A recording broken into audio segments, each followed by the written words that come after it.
Okay, now today's topic will be about object-oriented programming.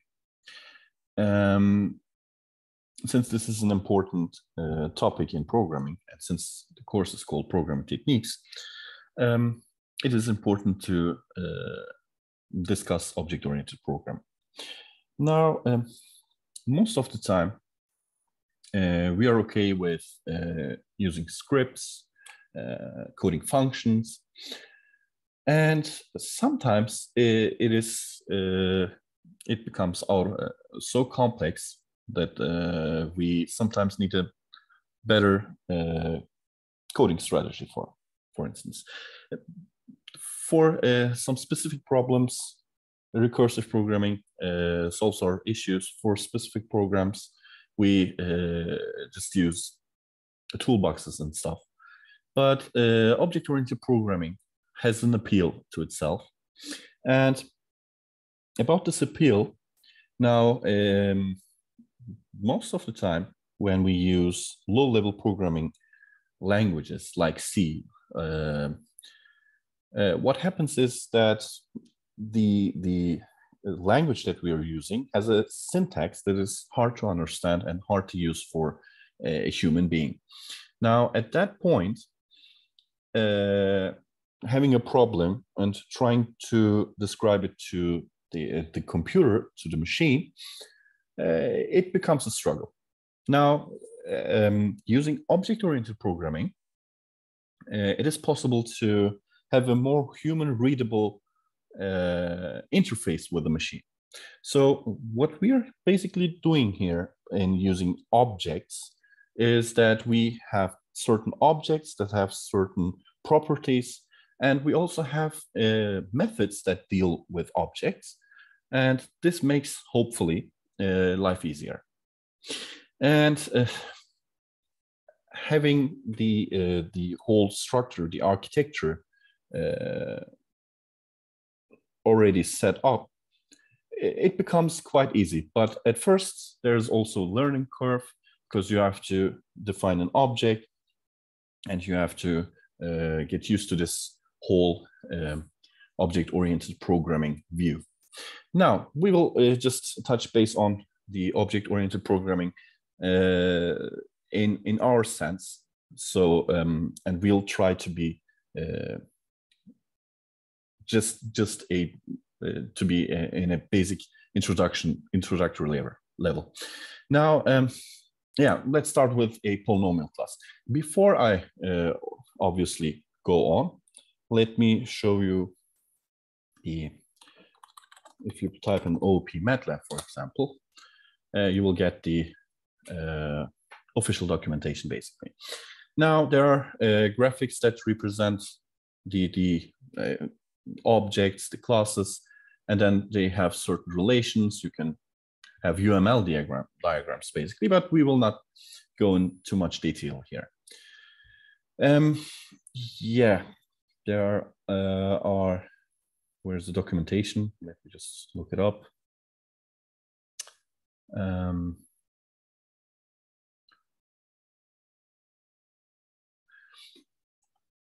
Let's look for the documentation. Getting started. Yeah, OOP documentation.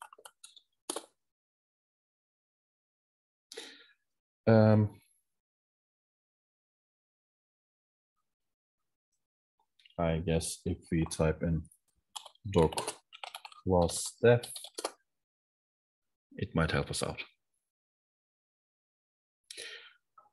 Now, let's see. There we go. Now, in Matlab, we use classdef as a keyword to define classes. And the classes are the objects that we will be creating. So it's sort of a template to our object. And we instantiate these classes to create objects. There will be multiple objects of the same class or type, basically. And the syntax is quite easy. We have the classdef keyword, we have attributes. I will come to this topic later. And then we have some properties, as I've told you before. And these are properties that will define the object, basically. And then we have methods. Now, these methods are basically functions encapsulated in this object or class. So let me give you a quick example. Now, if we were in C, then the closest thing to a class or an object would be the struct. And as you know, we have struct in Matlab. We can define structs. So let me also open up the struct here.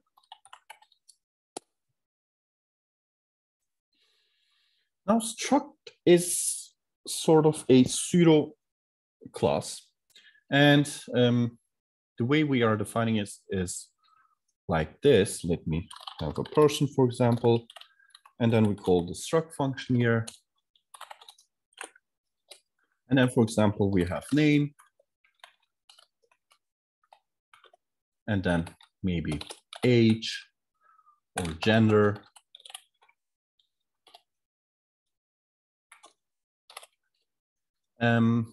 So lots of stuff, basically. Maybe an ID, like 1, 2, 3, for example. Now, if we run the script, as you can see, we have a person, and it has certain fields. So then, if this is our object, sort of, then we need methods that will operate with this object. For example, there might be a function that should print, for example, let's have a function, print person. It will accept the person, and it will print out the properties, for example. Now let's have the name, and then string the person dot name. Since this is a struct, it has some fields, and we access the fields using the dot operator. So I can basically code this, and then have the gender, and also gender, and then we have ID, and then also ID. So there we go. Now I have a function, and if I call this function on this person, as you can see, it prints out. By the way, I might have not talked about this, but if you have basically functions, and if you don't want to separate them into files in Matlab, you can just append them at the end of your file so that you can use it here. But it might mess up the whole strategy of defining functions and using it across the scripts. So be careful with that. But since I'm just demonstrating a simple fact here, it is possible to just append this function at the end. So we have a print person. For example, there might be also another function like save person data. So maybe save data person. Now I might need a file name. So let's try it out first, because I'm not quite sure about this. So I have the same person, and maybe it will not even use a file name. We might use the name for that. So yeah, it's possible to use multiple functions. So here I might open up a file and give it a file name, which would be person dot, for example, name. And I want to write to this file, and then you can use fprintf, providing FID. Now, the fprintf function in Matlab has multiple uses. If you use fprintf without the FID, if it's not a file, you can still use the same function. And if it's a file, if you're writing to a file, not on to a stream, then it's also possible by just prepending this FID. Now, let's printf, for example, the name, person.name, maybe a new line, and then maybe the gender, and then maybe ID.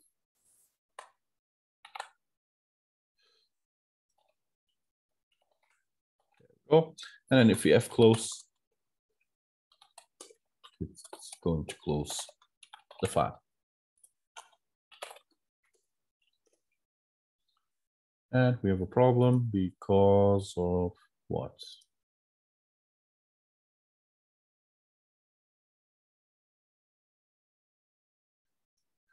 We have an equal sign somewhere. Oh, yeah, it automatically generated, so that was not by intention. Now, as you can see, we've dumped the file, but since we didn't provide it a .txt, it kind of messed it up. Let's read it again. There we go. Now, I've exported my data. I can load a data person. I can do whatever I want with it. So now, basically, if we are using C, this would be the strategy. It is also possible in Matlab. But you can see that I'm writing functions that will operate on a certain type of an object, and it has meanings to it. The print person tries to, for example, dump the data in the terminal. Save data person tries to just create an export file and tries to fill in that. Now, if I have multiple persons, then I have to basically create multiple instances of structs and then pass them here like this, etc. Now, this is a neat strategy if you don't have that much objects and not that much functions that you have to code. And this is a sort of a computer way of thinking, because you have functions, you call them, these are just converted into machine code. Now, we can achieve the same using classes, and hopefully it will be more readable, and organizing stuff is pretty much easier.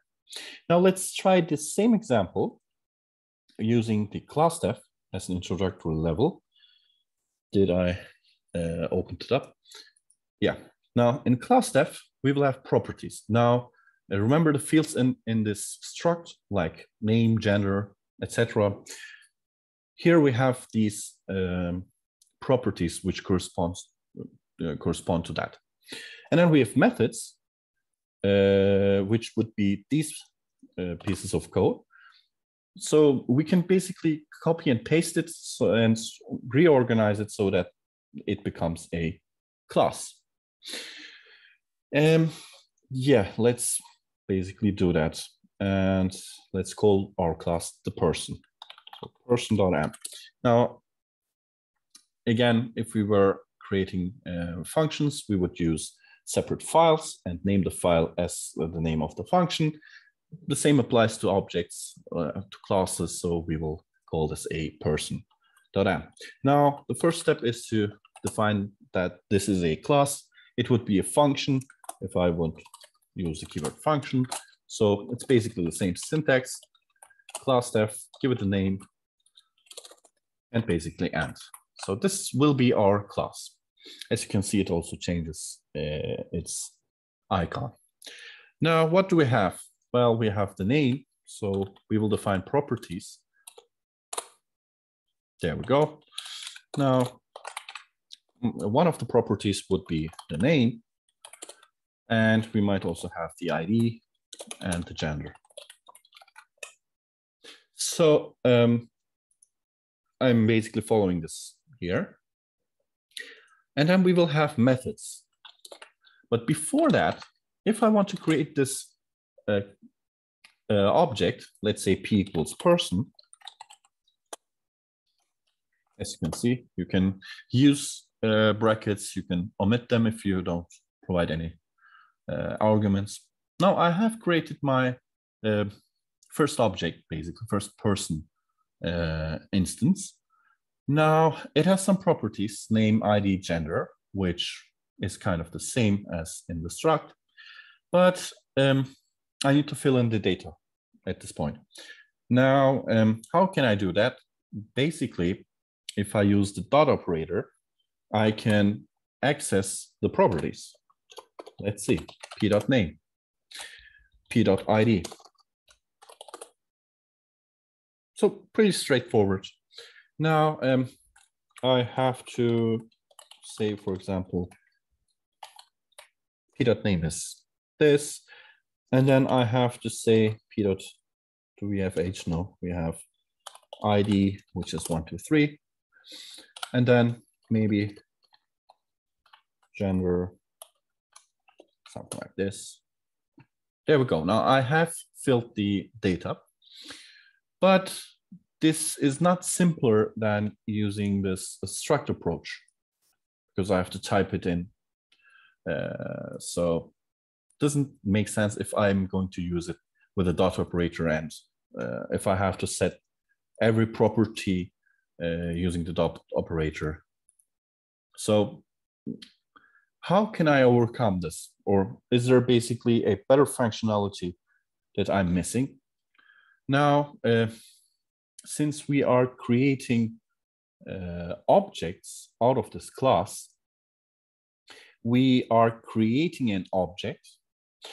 And once we've created this object, we will use it throughout our program. And at some point, our work with this object will be done. We will be finished with it. We will destroy the object. So think of an array. It's the same concept. We create an array. If we were in C, we would use Matlab, for example, to allocate some memory corresponding to the array that we are defining, if we're using it dynamically, of course. And then we will work with this array, use for loops, etc. And at some point, we will be done with the array. Then we will use, for example, delete. So we or free to get rid of the memory that we've allocated. So the basic, this is the basic concept, and it follows here. So we have to create a person, use it, and then destroy it. Now, since we are creating it, there's a method for it.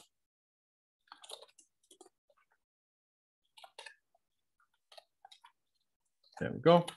And it's called the constructor. Now, every class might have a constructor, and this constructor helps you in defining how to create a object. For example, in this case, I need the name, the ID, and gender, for example. But I might also use a random numbers generator to generate an ID if it's not unique, if it's not a problem. I might also just use the name and gender. The ID will be generated automatically. I don't know. So in that case, I need a different constructor. So there's not only one constructor, there might be different ways of constructing the same object. So, and how can I create the constructor here? So I will show you an interesting syntax here. If you're familiar with Python, or programming languages like that, or even Matlab, they are quite the same in syntax. So if you're, for example, using C# or like Java or C++, it will be very different. But in this case, we are using this OBJ. For Python users, that would be self. So it's quite common to use self in Python as far as I know. So here we prefer objects, so it depends on your preference. Now I will come back to this, but now we have a constructor.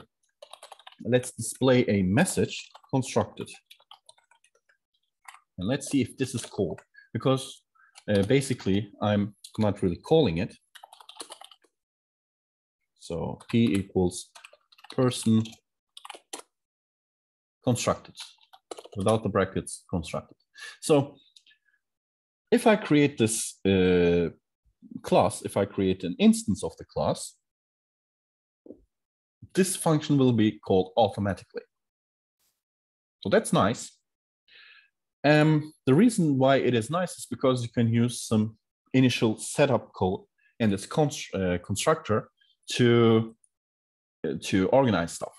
For example, an empty array for name does not make much sense for me. Instead of that, maybe just quotes would be a good idea here.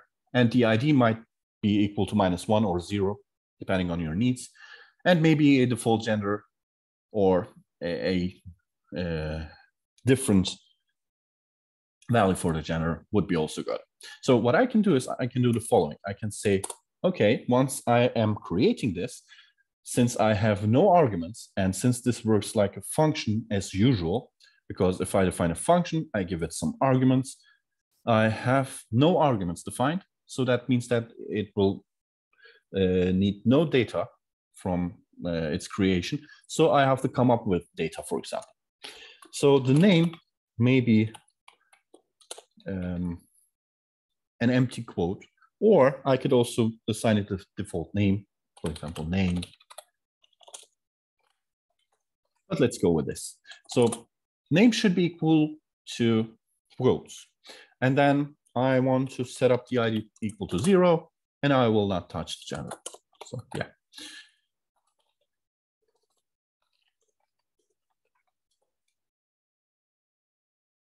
Yeah, I'm not running this. Let me create run 2 here.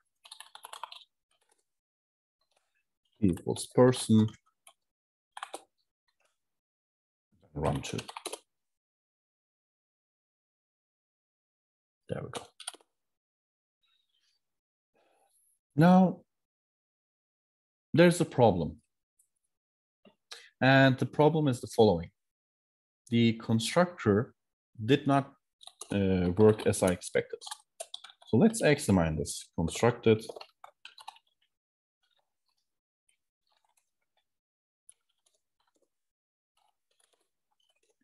Now, as you can see, the constructor is still called, but the properties name, ID are not set. So the reason behind this is the following. Now, remember that functions have their own local memory. And if you are defining a variable in a function, that means that you're creating it in the local memory. So for most programming languages, the global memory, or the memory of the main function, for example, is shared. And in that case, if you create X, it will use the locally created X in the function.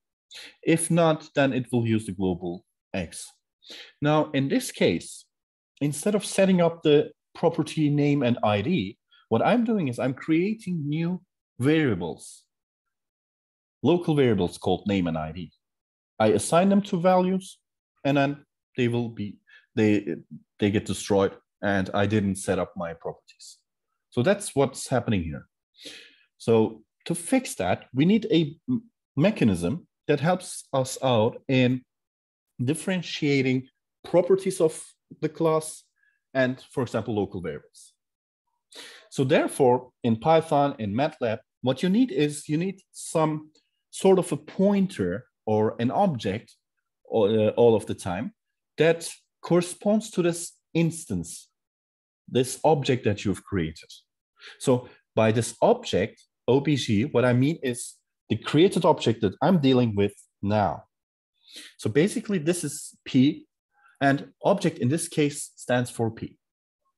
Instead of doing p.name, because I know what the object is called, I know what the variable corresponds to, I have P, so I can access the object and I can update whatever I want.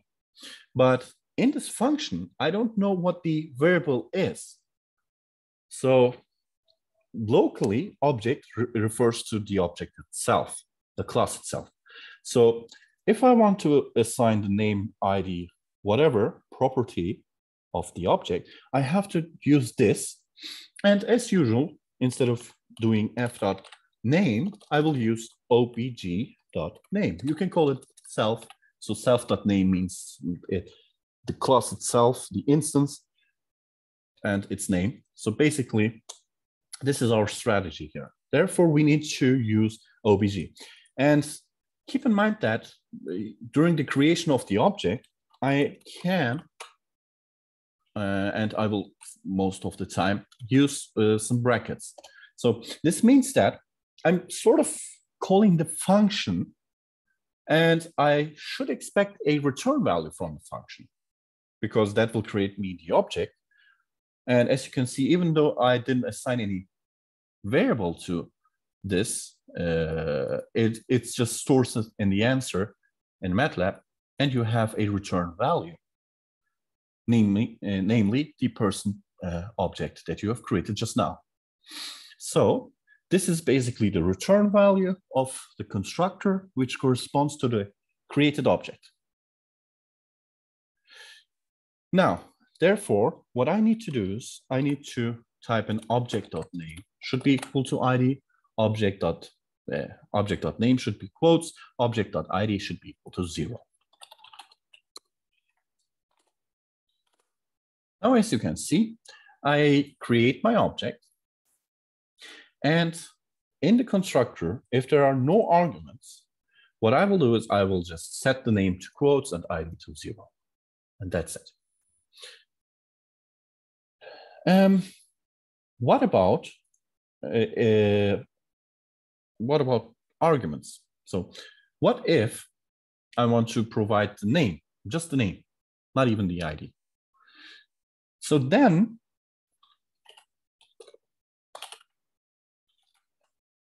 the constructor is updated as this.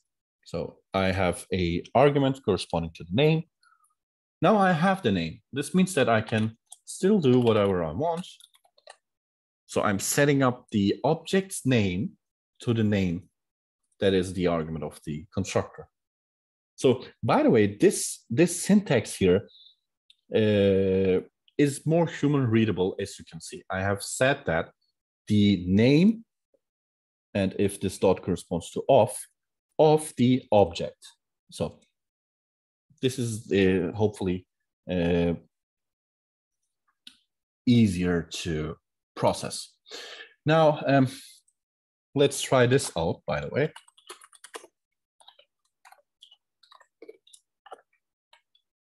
Okay.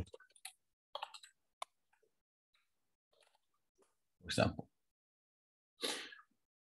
Now this works. I can provide name, and I have ID and gender. If I want to fill out, I have to still use p.id equals 1, and then I have updated p, and so on.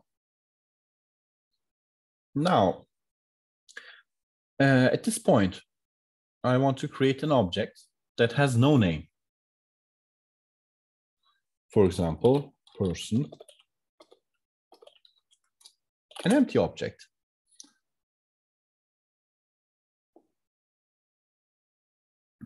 Basically, I want to have both. I want to be able to provide a name, and I want to be able to create an empty object. So for most of the programming languages, there is function overloading, which means that you have the same function. You copy and paste it basically, and change the arguments or the return types. And you can overload the same function. In that case, when you're using a function, for example, the programming languages handles it so that it checks for the arguments and the return type, for example, and then chooses the function definition that matches that code and just uses that. In Matlab, we don't have that. We have no function overload. So there is a different strategy. Instead of having function overloading and defining the same function over and over again, which would not make that much sense if you consider the fact that we create a file for functions. So each function lives in its own file, and if you overload it, you should have multiple same named files. So yeah, it does not work. in that strategy, you have to get rid of one of the strategies here, and Matlab chooses to not use the function overload, as far as I know. So yeah, at this point, there should be a mechanism again that helps us out in determining if the arguments are empty, if we have multiple arguments, how many arguments do we have, and how am I going to process that. Now, in functions, you can usually use that. And there's something called, and if I'm not wrong, nargin. So this nargin is the number of arguments in. There's also nargout, as far as I remember, which is the number of arguments out. So in a function, you can check these variables and determine if you have input or not, if you have multiple outputs or not. What I mean by the multiple outputs is the following. We use it most of the time for the step function, for example. The step function has two outputs, if you call it like this. So nargout would be equal to 2 in this case, because there are comma-separated values, which means that I am defining multiple outputs. And nargin would be equal to 1 because I have just one input. So checking nargin and nargout helps me out in determining the kind of the input-output structure and strategy for a function. So for our case, we don't need nargout, but maybe nargin, number of arguments in. And if this is equal to 0, then this would have a meaning. Else if it's equal to 1, since I have 3 properties, I'll go on. If nargin is equal to 2, and then maybe else, and then end. So I might get rid of this disp here. So now there are basically 4 different functions in the same function definition. This would be an operator of a function overloading, basically, not even operator. So yeah, if the number of arguments is 0, the object name should be equal to quotes. And then maybe the object ID should be equal to -1. Let's change this a bit. Now, if I have an argument, then I most probably have the name. So I should set up the name and give it an ID, for example, 0, first entry. Now, if there are 2, let's assume that we have been given an ID. So let me get rid of this gener here. Doesn't help us that much. We have name and ID. So yeah.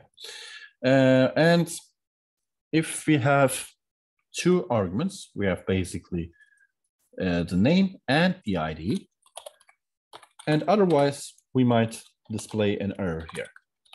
So too many arguments, like this. So yeah. Now I'm checking if I have no arguments, 1 argument, or 2 arguments. So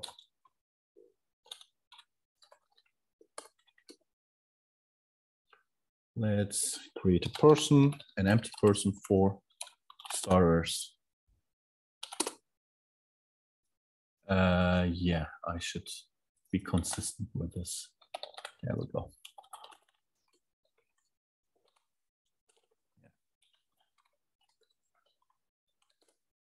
There we go. Now, 0 arguments, name is quotes and IDs.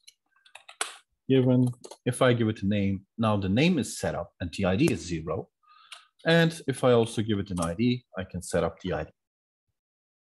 So constructors are important, and if you have the right setup for the properties and the according constructor, then you're good to go, basically. Now, so one of the functions that might help us out here, this is a trivial case, by the way. I will just work on this person a little bit more.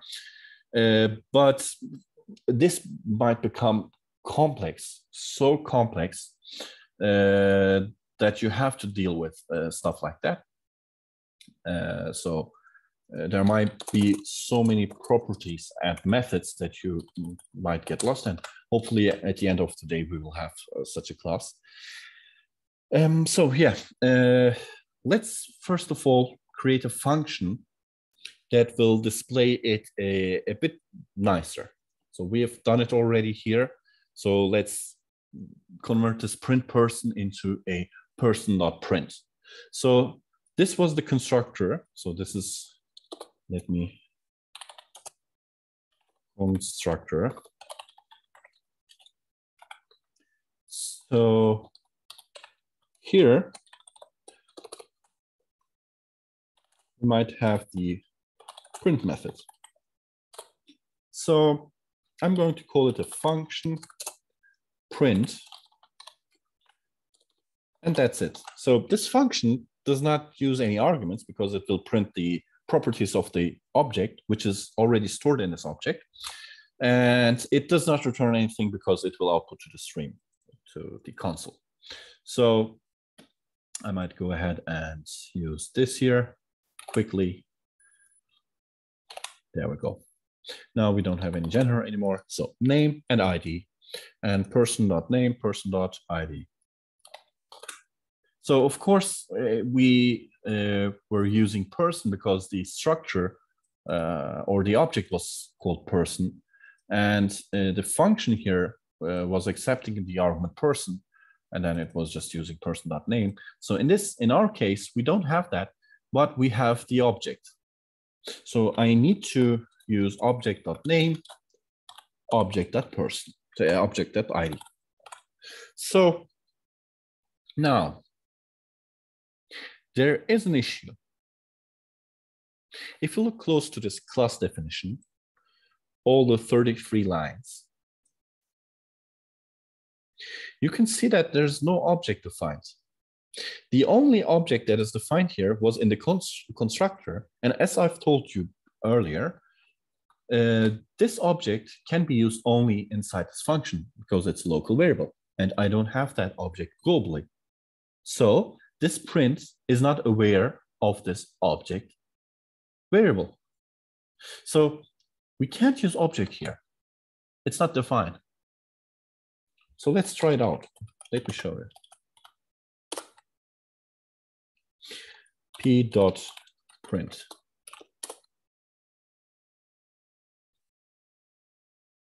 Because object is not defined, obviously. Now, therefore, if you have a constructor, this is the way you use the function definition. But if you have another method that's not a constructor, so any method other than the constructor should use object as its first argument. And once we call print by using object.print, in this case p.print, it will automatically use this p as an argument to the function. So it will become available to you. So let's try it again. So we have this. There we go. We have p.print. Even though I did not provide any input to this function, by calling it using the p dot here, it automatically passes the argument as p, and p.name and p.id will be printed out. So if we have a method that will work on the object, then it should be inside this class definition in this methods field here. And it should use the object as its first argument. Now, what else can we do? Now we have an export here. So let's maybe use that too. Let's have function dot export, for example, or save.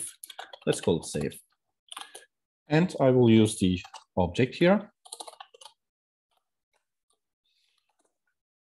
So I might use the same here.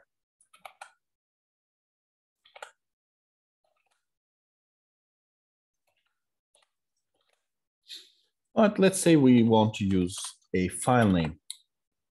So if I have an argument, an additional argument to the function that I'm going to call, then you will just treat this as the first argument and fname as the second argument. But what really will happen is that you will use p dot, for example, save, and then provide the file name.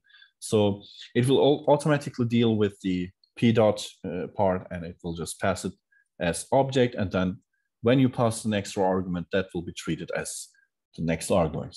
So we will use object dot name, and then object dot name. Oh, by the way, we will use it as fname here.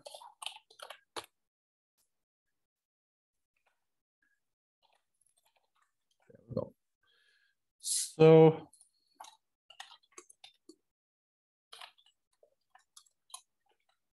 let's have, for example, this. We can call p.print. We can call s.save, and then maybe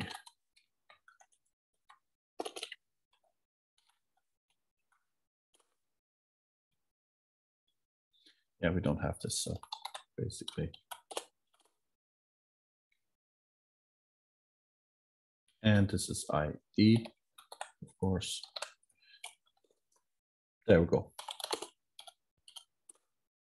Now here we will see that the data is exported, and you can also have import that will just read the file and then parse it so that the object fields are set up correctly, etc. Now you can also, for example, try to return something here. Then what you have to do is you have to just say, for example, val equals save, because we define functions like this all the time.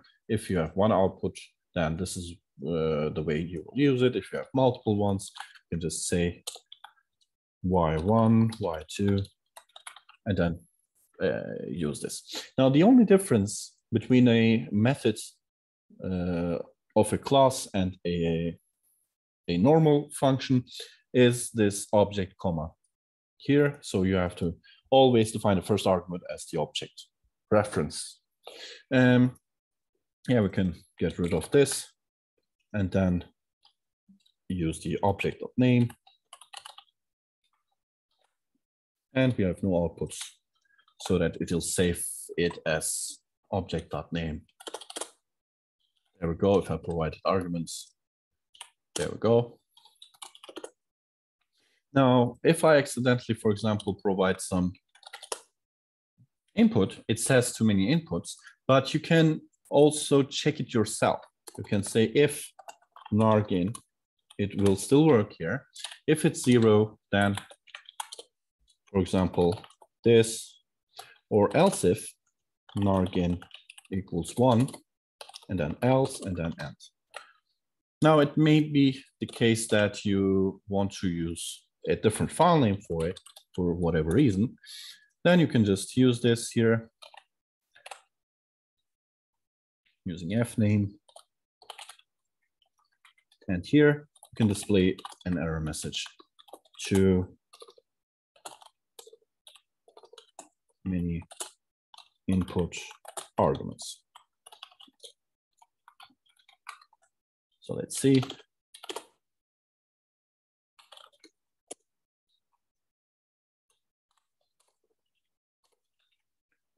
Person, save.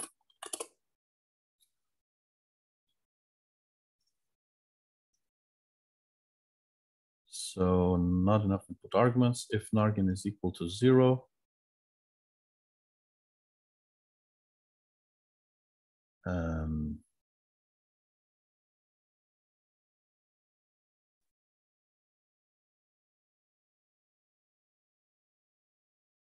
yeah. Let us print out nargin, because I guess, yeah, even though you don't provide any arguments, the object reference here itself calls means that you have one argument. So we have to add one to them in order to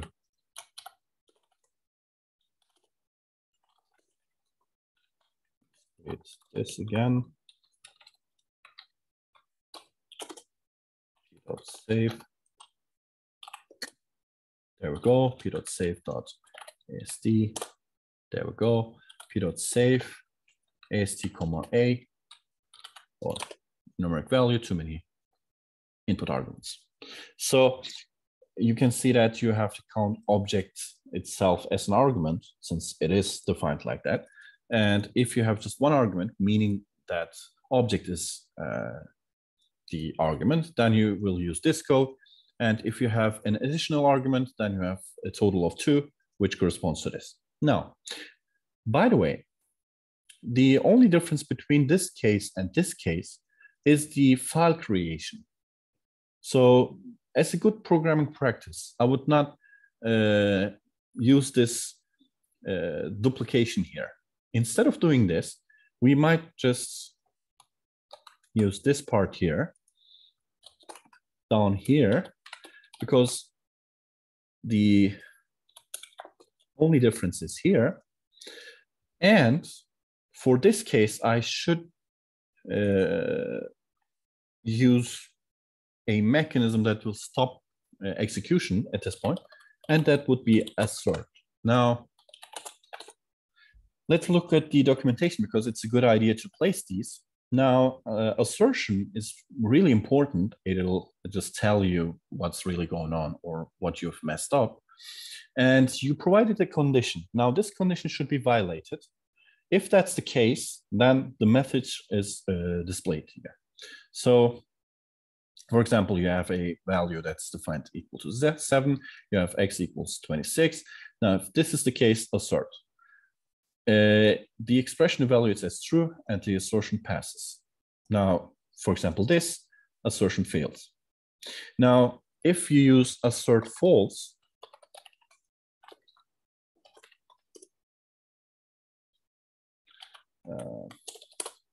assertion failed.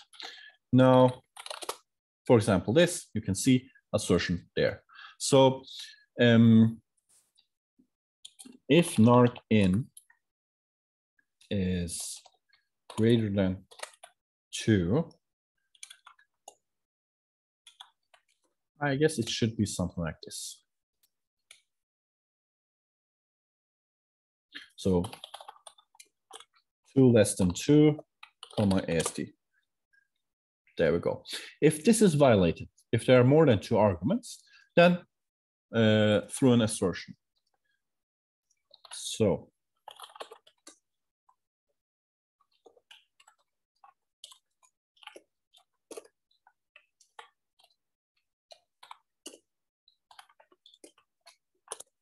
that's okay. That's also okay. Too many input arguments.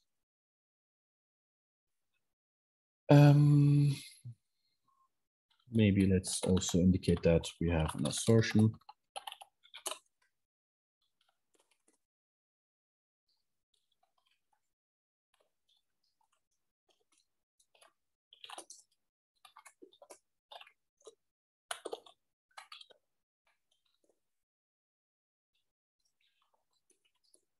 I guess before we threw the assertion, oh yeah, I see. Now, for example, ID, and then it will just throw our assertion. Because we have already only defined object and comma if name, there were only 2 arguments, possibly only 2 arguments. Therefore, it didn't pass through here. If you have a third argument, and if you don't want it to be passed, so then you have to use this. Let's try it again.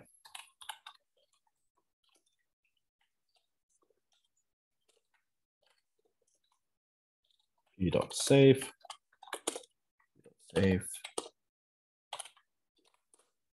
There we go, our own assertion. And the nice thing about this assertion is that it will provide you the line. So for debugging purposes, it's a good idea to put in assertions rather than putting in error display messages. So then you can go ahead and look for line 36, and this happened here. So this was violated, so therefore it should be this. So that's basically the routine that you are after if you want to code a complex algorithm, for example. It's nice to have these assertions so you can debug, basically. So now we have created an object, and this object has two properties, namely the name and the ID. But we have some possible outcomes that we don't want to have. And what I mean by that is the following. Since in Matlab we are not using type definitions like in other low-level programming languages like C, we don't say int C that indicates that C is an integer. We don't have that here, and it is done via the value. If you put in something in quotes, that's obviously a string. If you have a floating point number, it will be treated as a double, etc. Now, therefore, I can use 1, 1, for example. And even though the first argument is not a name, it's not a string, it works. And I can also save it, basically. And we have 1.txt. And I'm not sure what this is. Oh, yeah. So this is basically the ASCII character corresponding to 1 in the ASCII table. So yeah, interesting. And nowadays, Visual Studio Code can display you the codes like this. So it's quite nice to have it. Let me check ASCII table. It should be the case. So this is the table that I'm always almost clicking. There we go. You can see that SOH, and this is SOH, and the value 1 is converted into a character, and I've printed it. Usually you won't see this in most of the text editors as far as I remember, but here we can see it because of Visual Studio Code, and we can see what's wrong, really, because we are not type safe here. So I have created my person here, but I didn't check for the type here. So as far as I remember, in Python, there's also type checking. Was it because of Python 3.0? I'm not sure. But you can restrict kind of your definitions to certain types. And that's a nice addition here in order to prevent such cases. Because you might have a workaround like is a, as far as I remember, if I put in this and if I say, for example, string, I'm not sure. Yeah. Now is kind of a way of checking type. You provided the variable or the value and provide the class that you're expecting, and you get a type checking. For example, if this is double, obviously double, then it will return you false because this is not a double. So you can use is a as a type checking mechanism. And there's also something called class, as far as I remember, that will tell you the class of your variable. So when you're stuck and you're using, for example, someone else's code, and there are structures and classes and other types in Matlab, because there's uint8, as far as I remember, for example. So there's a type called unsigned int8. So, and if you don't know if it's a double integer unsigned int8 or what the class of its of the variable is, then you can easily type check it by providing it in here. So uint8, for example, 0, which is obviously 0. So this is an unsigned int, by the way. And if I pass in 256, this should be again equal to 0, because this should be, yeah, it cuts it off. So even though I provide greater values than 8 bits capable value, which is 255, it will return 255. So yeah, it's between 0 and 255. And if I use class and if I provide this, it is uint8. So I can check for the arguments for any function if those arguments are what I expect them to be. So yeah. Now this is a nice addition, but therefore I have to write in something like this, for example, if is a, and then give it the name, and then look for string.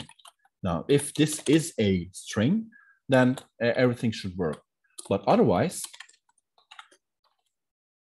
which means that I should deal with this here, then I should have an assertion here. Now, and as far as I remember, I guess I should say something like this. Not a string. I don't even need this here, I guess, because of the assertion itself. If I want to use this, then I would use the if here.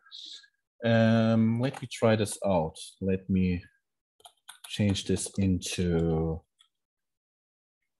a character, and it's not a string. So if I use it like this, this should be true. If it's violated, then this assertion will be thrown, and I will see this message here. So that would be name or argument 1 is not a string, for example.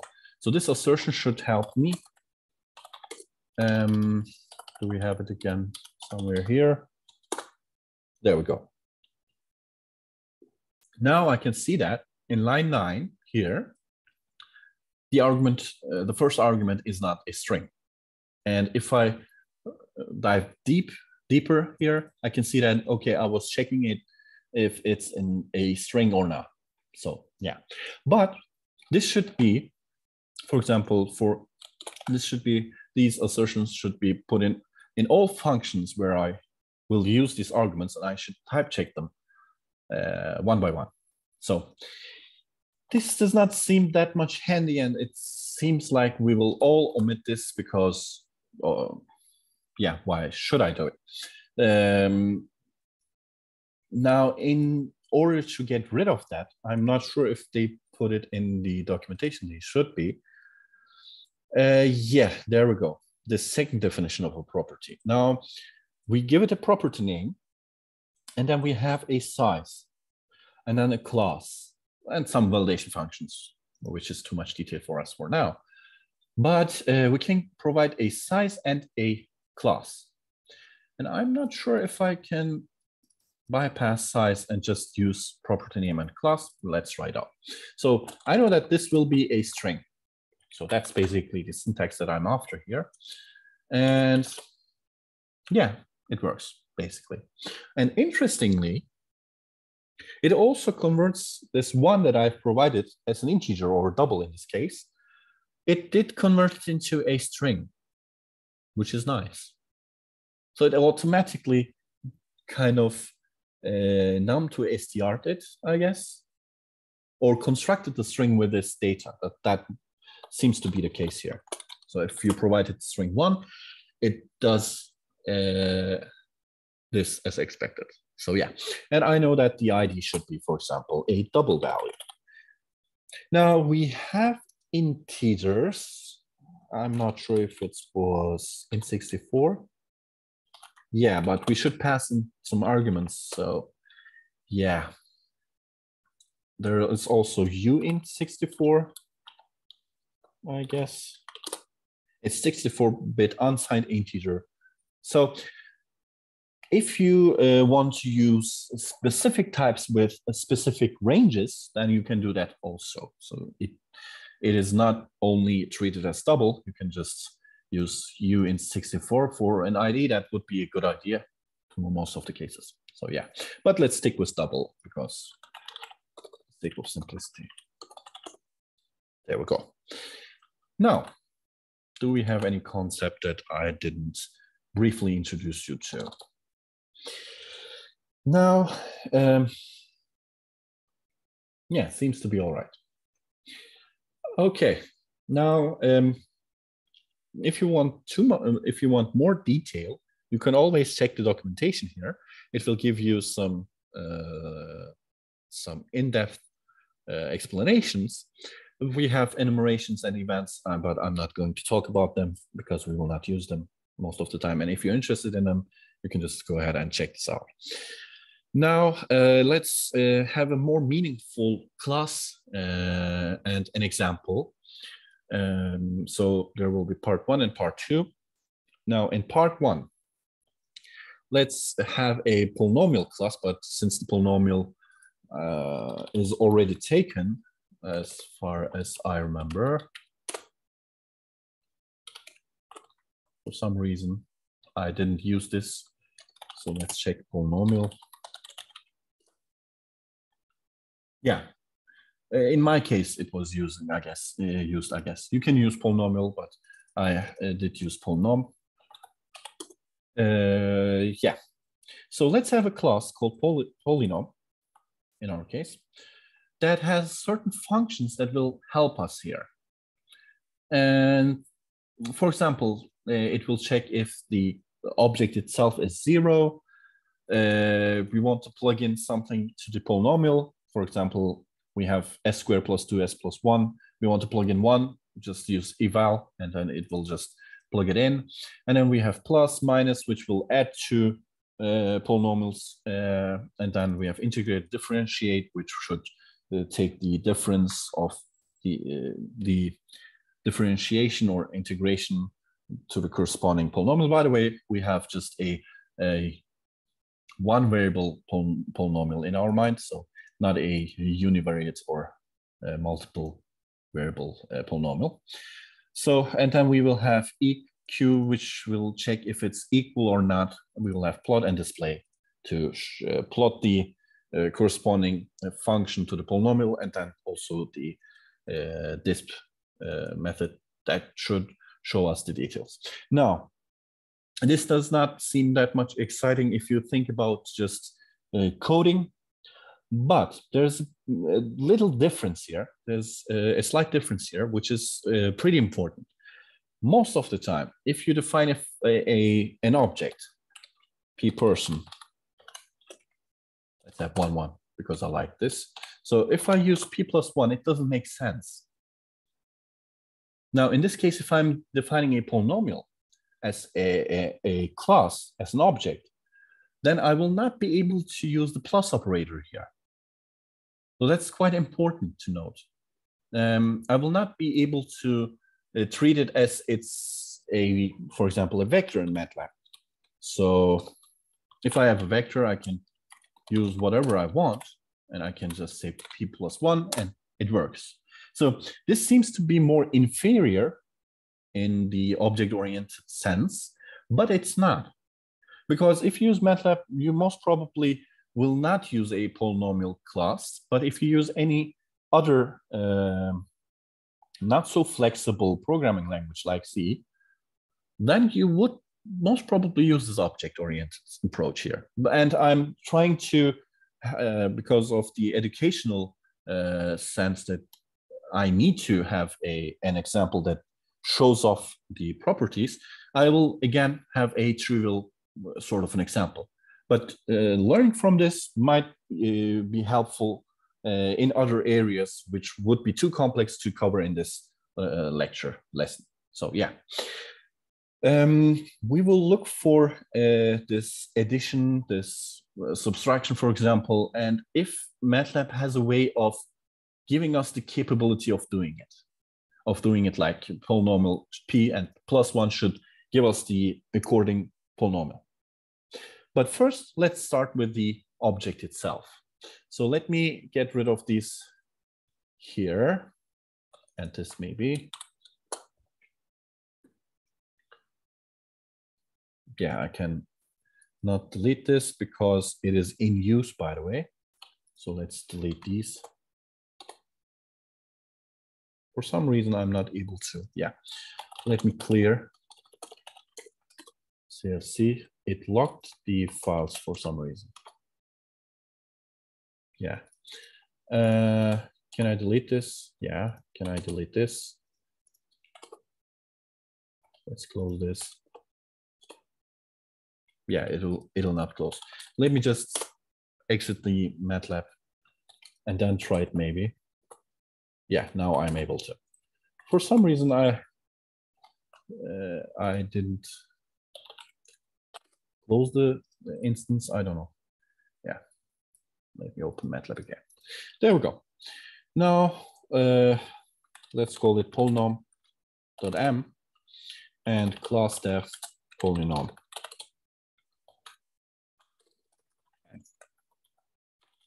So there are many approaches that we can take here. I will go for the simplest. The most important part about a polynomial are the coefficients if it's a single variable polynomial, and which is in our case. So if we have, for example, s squared plus 2 times s plus 4, the only important data about this polynomial is the coefficient vector. So we will store the coefficient vector for this. And then we can generate our symbolic expression, for example. We can do whatever we want. So the properties, these would be the coefficients. And I can say that this is a double. So that's the only thing that I will find here. And then we need some methods. So nice thing about code snippets is that it'll generate you automatically what you need. And yeah, let's pass here. So the method name should be polynomial. And it also nicely created me a template that reminds me of the object. I should use object always. If you do some modifications on object, by the way, you have to return them. So that's why we have object as the return value. So if you have a print, for example, it does not modify the object. It'll just use the data that's stored in the object and it will display it to the console. But if you modify it, which is the case in our constructor, we don't have obj here, we have only args. We create the object, so we return the reference for it. So therefore, we have object equals here. Now, the possibilities are like follows. Now we will have again nargin, and yeah, let's say if it's equal to 1. Now assume I am going to create a polynomial that accepts coefficients or nothing. So maybe we should start with 0 and 1 and look.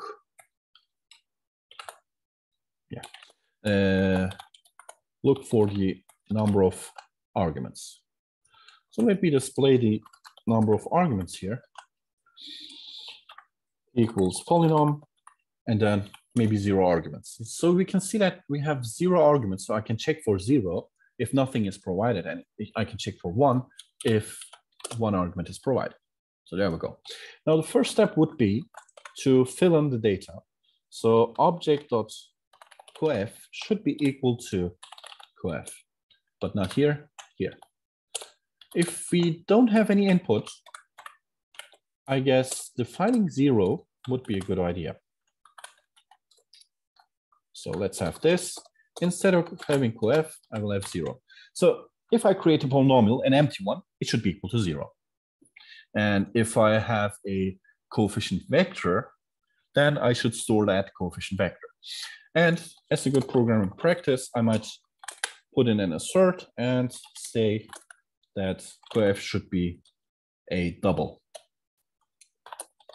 So if coef is a double, then there's no problem. If not, the constructor can only use double like that. So we have this. Not enough input arguments. Yeah, maybe We should put it in here.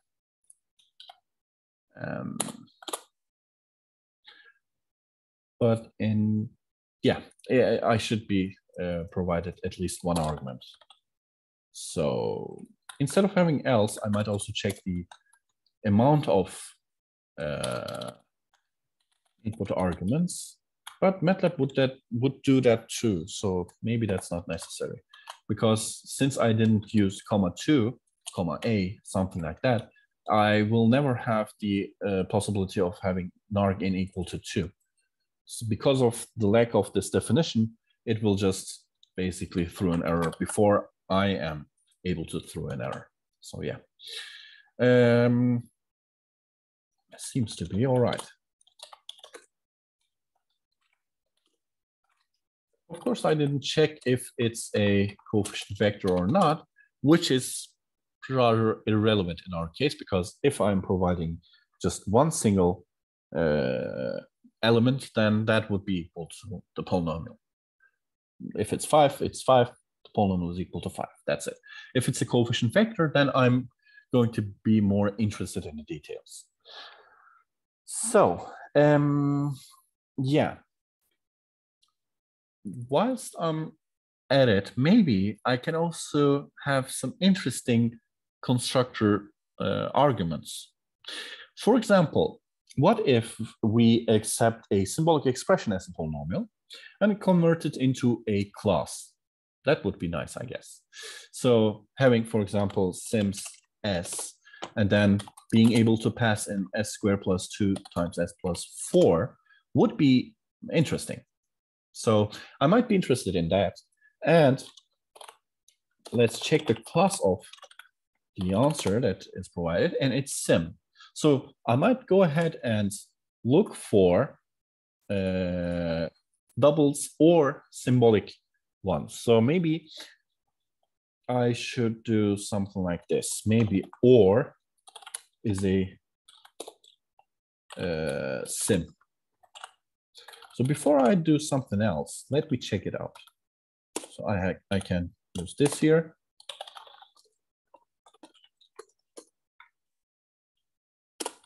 So or, before I do this, let's have sims s. Or I want to pass in s here. Yeah.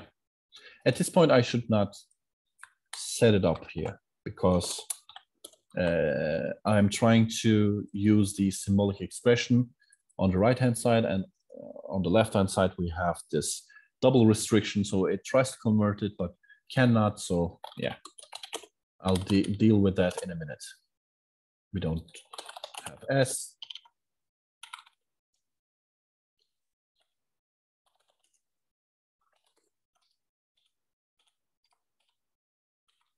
I can use this or this. Now, of course, I have to look for the coefficients now.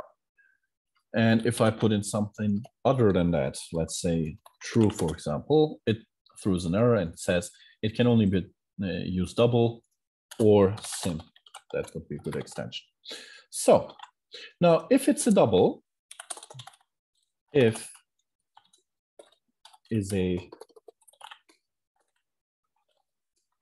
double, then my code is already down here. So yeah, else if, or else would be enough in this case, because we already checked if it's a sim or double, so I don't need anything else. What I have to do is I have to set the coefficient here equal to the coefficients of the symbolic variable. But I don't want to lose the ability of tolerating different symbolic variables, like the following. I might have x as I want to pass in x squared as a polynomial that should be treated as a symbolic expression of one variable. Then I should be able to get, for example, 1, 0, 0 out of this. But if I also provided a s cubed plus or s squared plus 2 times s, I want to handle both of them. So I have to look for a way of finding the symbolic variable that is in the expression and use that for coefficients. So coefs is a function that returns me the coefficients here, or s comma all, which gives me all the coefficients that I'm interested in because I want to recreate the polynomial. If I have one, this does not help me because the way that I think about a polynomial or the coefficient vector is that it should be aligned so that I can determine its degree, because the length minus 1 should give me the degree. I have 3 coefficients, which means that a0, a1, a2. So a2s squared, so this is my notation, a2s squared plus a1s plus a0. So this could be extended up to n. So an s to the power of n plus a n minus 1 s to the power of n minus 1 plus like this. So this is what I think about. So this coef here holds the vector an minus 1 up to a2, a1, and a0. So this is the coef vector that I'm after. Because if I have this, I can look for the length and have minus 1. That should give me n, the order of the polynomial. And I can also reconstruct this using this vector, the polynomial expression in the symbolic library. So, and then I can deal with it. So yeah, this is the restriction that I have. For that to happen, and for me to be able to tolerate all kinds of symbolic variables here, I have to determine what the symbolic variable of the given expression is. And I can do this automatically by using symvar. So the symbolic variable. So let's have a help symvar. Symvar determines the symbolic variables in an expression. So this is exactly what I need. And there's a certain ordering to it. For example, you have x and beta. It returns beta comma x. The reason is probably the alphabetic ordering here. But since I will be dealing with only just one sim variable expressions, I should be okay with symvar comma 1, basically. Get me the first symbolic variable that is available in the expression. So, so let's say var, for example, and it should be symvar. And the only downside of having nargin and this whole system of dealing with arguments is that the naming scheme. If I've named this as coef, and if it accepts coef or expressions, I should call it something universal maybe to deal with that, maybe argin and then convert it into something else. But if I want to have a self-explaining argument name, then that's not possible because it might mean coefficient, it might mean expression. So yeah, I have to set up additional local variables to do that or to accomplish that. Whatever. Now, I can use coef, or let me create sims s, and then the expression should be s squared, and use symvar on the expression. So you can see that it gives me s, immediately s. I might have multiple of them. Maybe I'm interested in s squared plus x.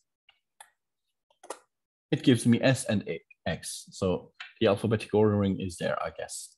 So yeah, by using comma 1, it gives me the first expression that is available to me. I might just also skip that and just use symvar here. Now here I should use coefs, which determines the coefficients of the given expression. So coef comma s comma all was the previous version that we've used. So what we can do instead of that is use this or this instead of s.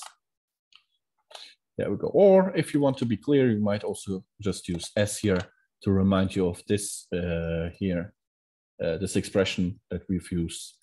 And s is just whatever the symvar of coef is. So yeah, that's also possible.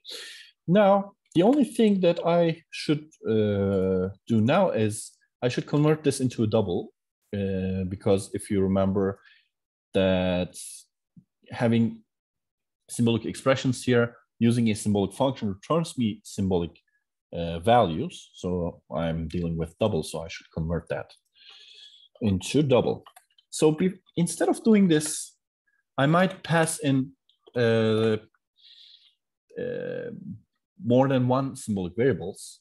There is a good way of checking that. Maybe I should do length of s, and it should be equal to 1. There should be only one variable that is the variable of the polynomial.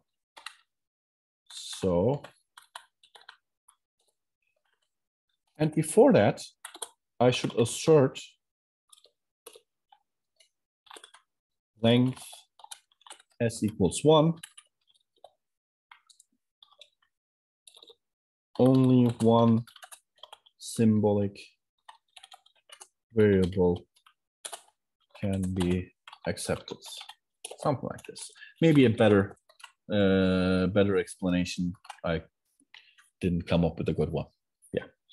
If this is violated, this means that there are multiple or even no symbolic variables, which also is an interesting topic. But we assert it. If this passes, this means that there's only one. That means that I don't even need this if. So if that passes, this means that we already established that the length is s of s is equal to 1.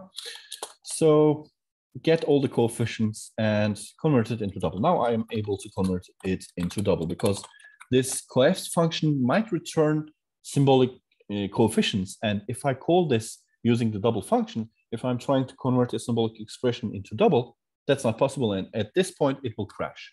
So in order to prevent that, I did come up with a solution that checks if there's only one symbolic variable.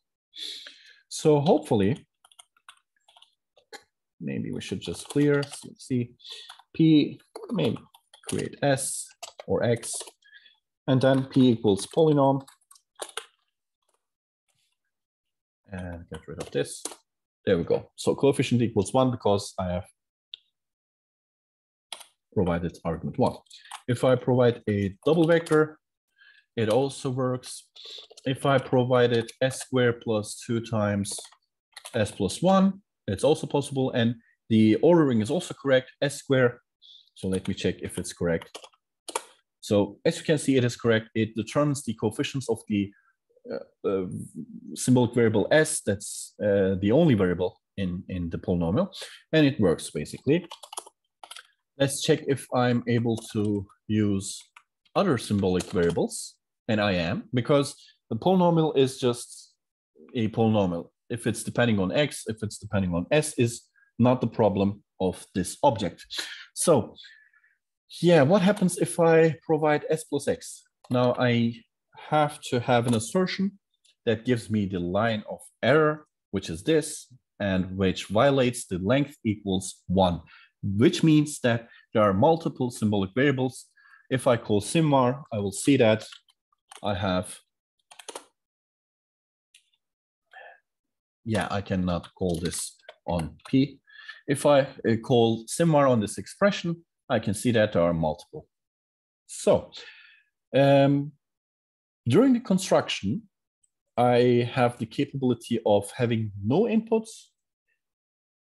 So polynomial itself creates me just a polynomial, which is equal to 0. And then we have a type checking that determines if the input is double or sim, and if there's one input.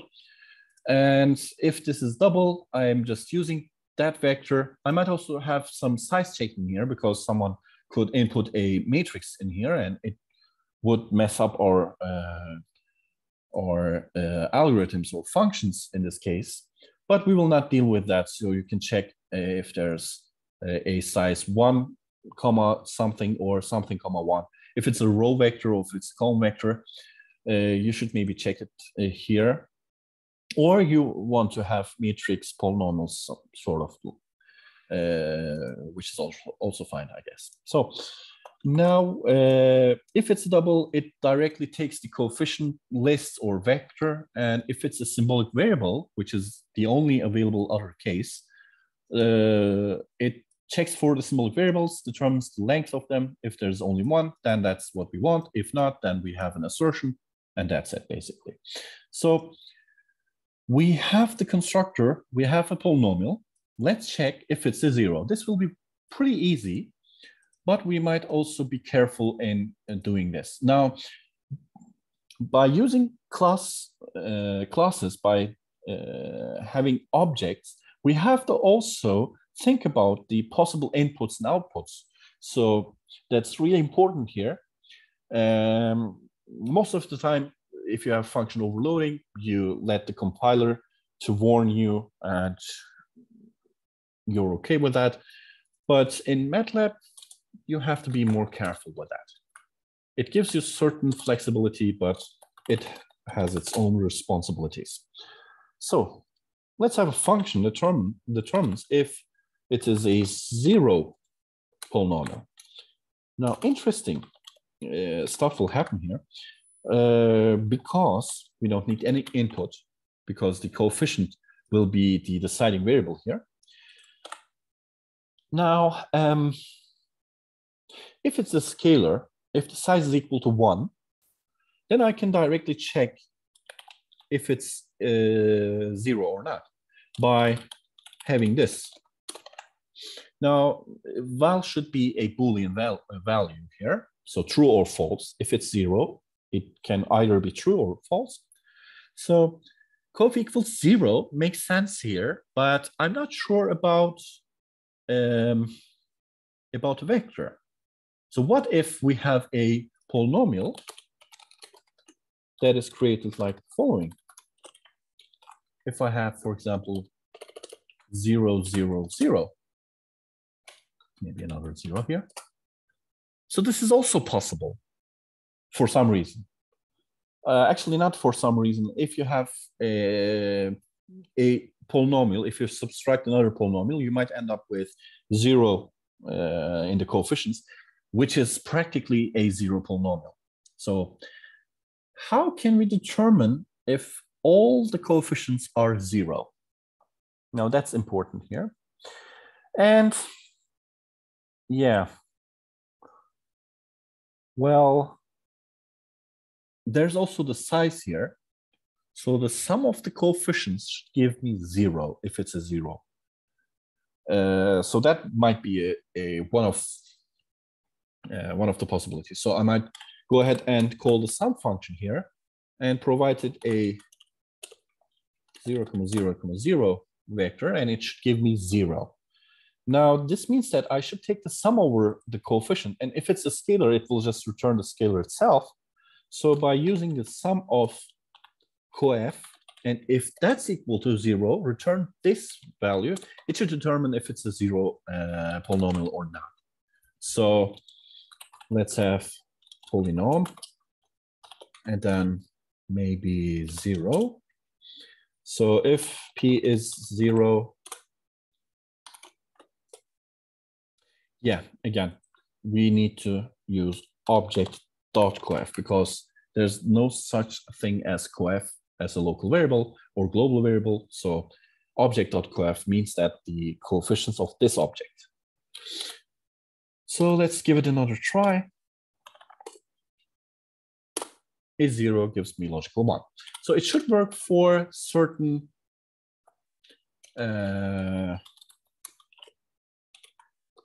cases. So let's have this, for example. Yeah, only one symbolic variable can be expected. This was what I expected, basically. We might also work around.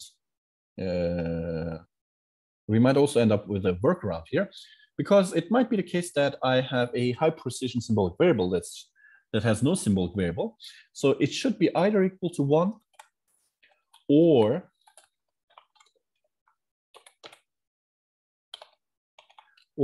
equal to 0, which I guess is the case here, sim_var of sim0.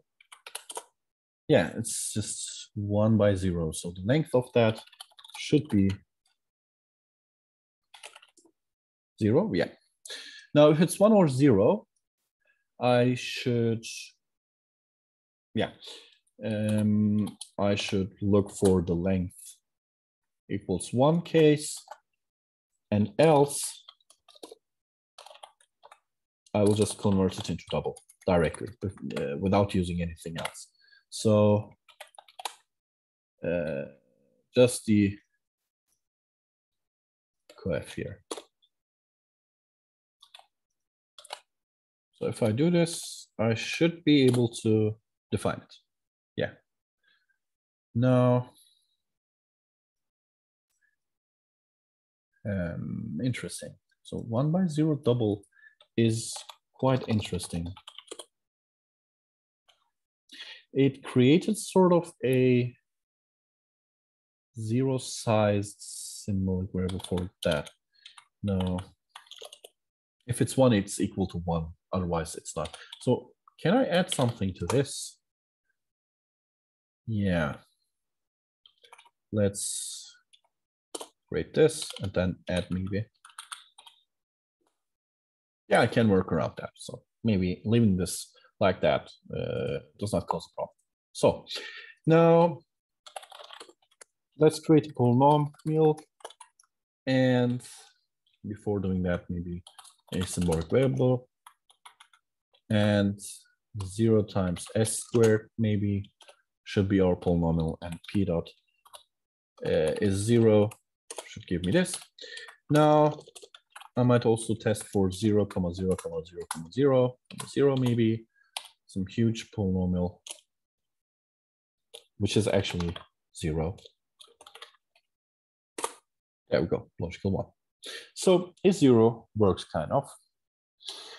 Now the next task was to use eval, and let's basically copy and paste this because it has sort of the same structure here.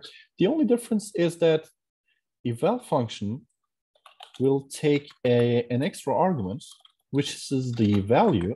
And what I'm trying to do is I'm trying to code the following. If I have a polynomial like this, I want to plug in s equals some value.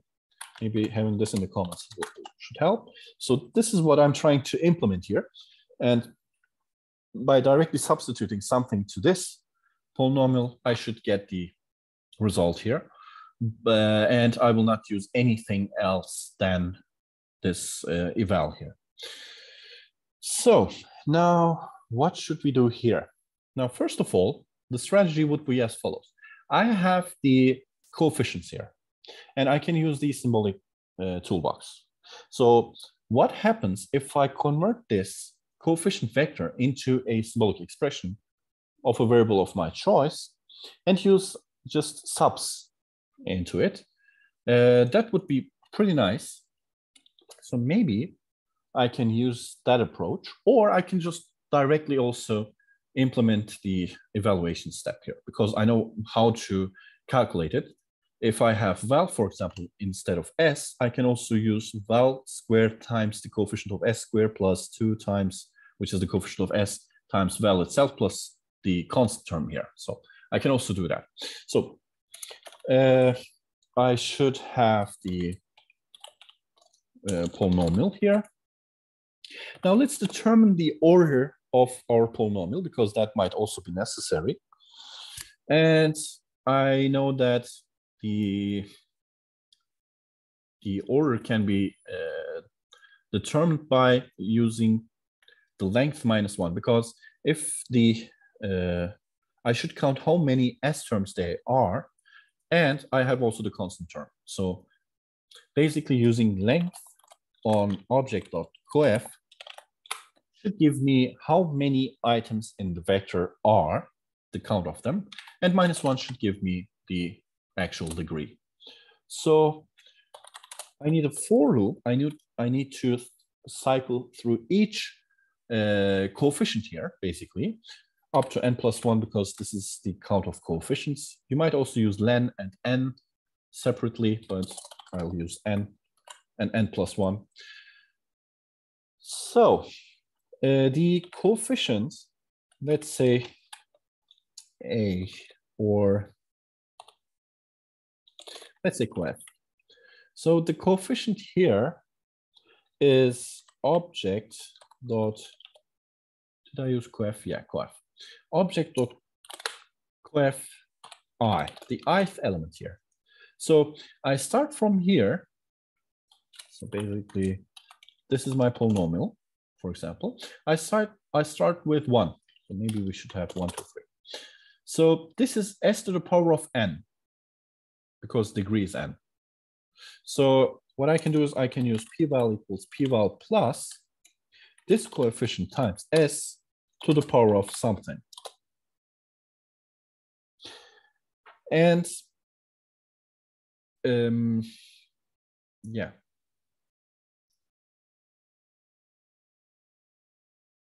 And then this would be, because I is increasing, this would be coef1 times s to the power of n. So I'm using I here, but this should be n. But if I have I equals 2, it should give me the second coefficient, which is this one, but the power should be n minus 1. So basically, there's a relation that looks like this, n minus I, sort of, because this degree will become smaller and smaller up to 0. So this will basically, the degree should decrease, and the coefficient in this, the index of the coefficient should increase. So there's an inverse relation, but arithmetic one, so minus I should be a solution. But once I reach n plus 1, this becomes n minus 1, which is minus 1. So I can't have a power of minus 1.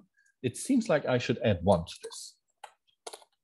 So let's try I equals 1 and n is equal to 2. So coef 1 here, 2 minus 1 plus 1 becomes 2, so s squared.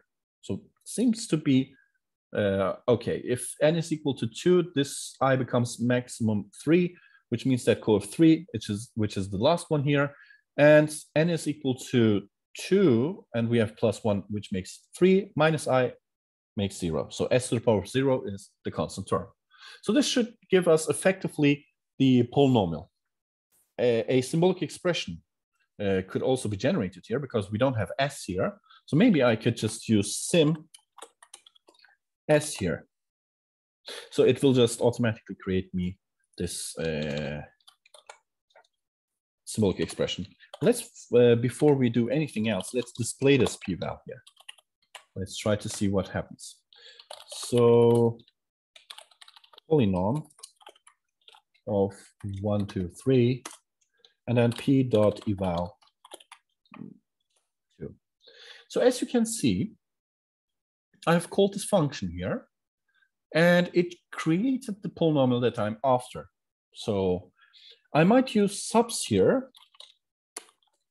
and use this p-val, and instead of s, substitute the value here. That would be one option here. Or I might just skip this and use here val, which is basically the same. I'm substituting val instead of s. So let's call this ret val, maybe the return value here. And once I'm done with this, return val is equal to p-val. So I guess this should work. So let's create this. Let's eval p at 2. Now, is this correct?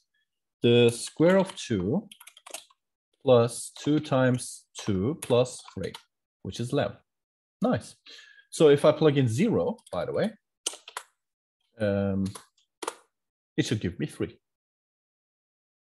Nice. So now I can use this class as a polynomial object, and I can evaluate my polynomials. I can check if it's 0 or not. And yeah, these are the capabilities up to now. I can maybe also implement a sort of a function, a helper function that converts, or that, for example, returns the symbolic expression. Something like this would also help out, maybe expression. And this should return basically sim_s instead of val. That's also possible, but it's quite straightforward. If you have this, you can just work your way out of there. So we will have plus and minus, which are straightforward, integrate and differentiate. So let's look at plus and minus and then have a small break and then continue with integrate. So plus. Yeah, if we want to have plus, what we try to have is the following. I want to have p and then have plus, and then, for example, add 3 to it. Or I might also add another polynomial, another object, which should work as expected, which is, for example, this. And if it's s squared plus 2s plus 3, it should add 2 to it. It should become s squared plus 3s plus 5, I guess, or 2s plus 5. Yeah, this is what I mean by plus, by addition.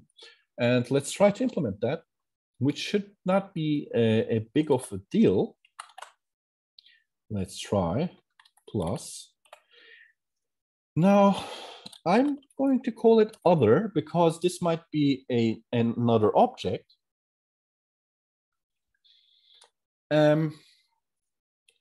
Instead of val, because it might be an object, other seems to be the case because I'm using the dot referencing here, which means that I already have the first operand, which is the polynomial class that I'm dealing here with. So this means basically I'm trying to use object and the other object to use a summation on them and then maybe return the result as another object. So I might return a value, I might return another object. We'll see about that. So maybe, or in this case, it would make more sense that we store the value in this object. So it should be object.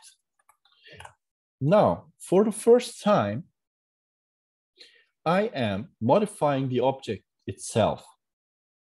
So if you look at eval, it returns a certain calculation of a certain formula or something. It calculates something and uses the objects for its properties, but does not modify them. It does not write on the properties. iszero is still the same. The constructor itself only updates the object or kind of creates the object already, but plus here will modify it. So therefore, I have to return the modified self of the class or the object. So that's really important to note here. Therefore, I have to return it, but I want to use the object properties before I return it. So I also need this as an argument. So this might be a little bit confusing, but this is the case in Matlab. And getting used to it takes a little bit of time, but once you're used to it, it becomes pretty normal. So I need the object itself. I need the other object possibly, and I will use a sum operation on them, and I'll store this resulting sum in this object. So if I use p plus 2, something like this, we have it here. So let's have p plus 2, whatever p is, it should be added 2 to it, and p will be updated with the new version. So that's basically it. Now, we have the plus operator. Okay. Again, we need some type checking here. Let's start with the double case, which is pretty straightforward. If is a, and if the other object is a double. So that's our first case, and then we will have and. Let's get rid of this here. If the other object is double. Now, it might be a value, then I would go ahead and use coef. The last element of coef should be coef and plus the other value. So that's not that difficult. So what I mean by that is I have coef 1, 2, 3. I should take 3 and then add other to it and then store it again here. But what if the other object here is double, but if it's a vector? What about that? So I might want to handle that too. So one approach would be using element by element addition here. So using a for loop, for example, check the size of the other one, check the size of object.cof, because what I'm practically trying to achieve here is I am trying to use object.cof plus other. And I know that cof is a vector most of the time. Other might also be a vector. In that case, I have to deal with different sizes and I have to add the corresponding elements to each other. So let's first get the length difference here. So length of object.cof and the object of other, the length of the other. I'm sorry. So this D is kind of the size difference or the length difference here. If that is greater than or equal to 0, which means that the coefficient object.cof is a bigger vector. So in that case, I'll do something. In the other case, I'll do another thing. So object.cof will be equal to the sum of object.cof plus other. Now, the only problem here is that other needs a little bit of a padding of zeros, because if I have a vector, my assumption is that from the last element up to its first element, I assume that it will be the increasing powers of S. So it stops at, for example, M. So the last term is, let's say, 3. So it's a third order polynomial. And I'm adding it to a, let's say, 10th order polynomial. So the difference would be 7 in this case. And I need exactly 7 zeros before this other, or I should add 7 zeros so that it will be the same size. But for the powers of S to the power of 10 up to S to the power of 4, I guess, because S to the power of 3 is already there. So I need these zeros, and I will assume that this is a row vector, comma D. So adding a little bit of padding here, based on the difference between the length of object.cof and other.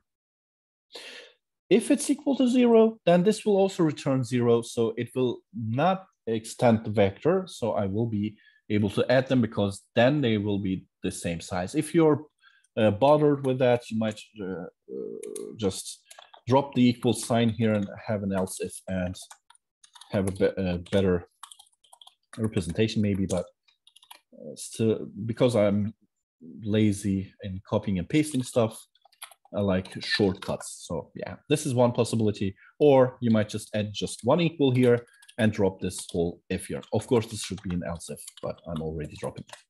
So this would be the addition that I have in mind.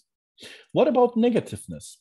What if I have s squared plus 1 and I'm trying to add a higher order polynomial to it, like s to the power of 6 something? Then the object.cof is the smaller vector. I have to pad zeros to that and add the new vector to it and store the result. So this is the other way around, basically. So let's have this. Instead of having the padding here, let's have it here. I might also, I guess I should also change maybe the sign of this, because this would be then negative, and having negative size does not make any sense. So negative D. So yeah. Yeah, seems okay. Of course, before I execute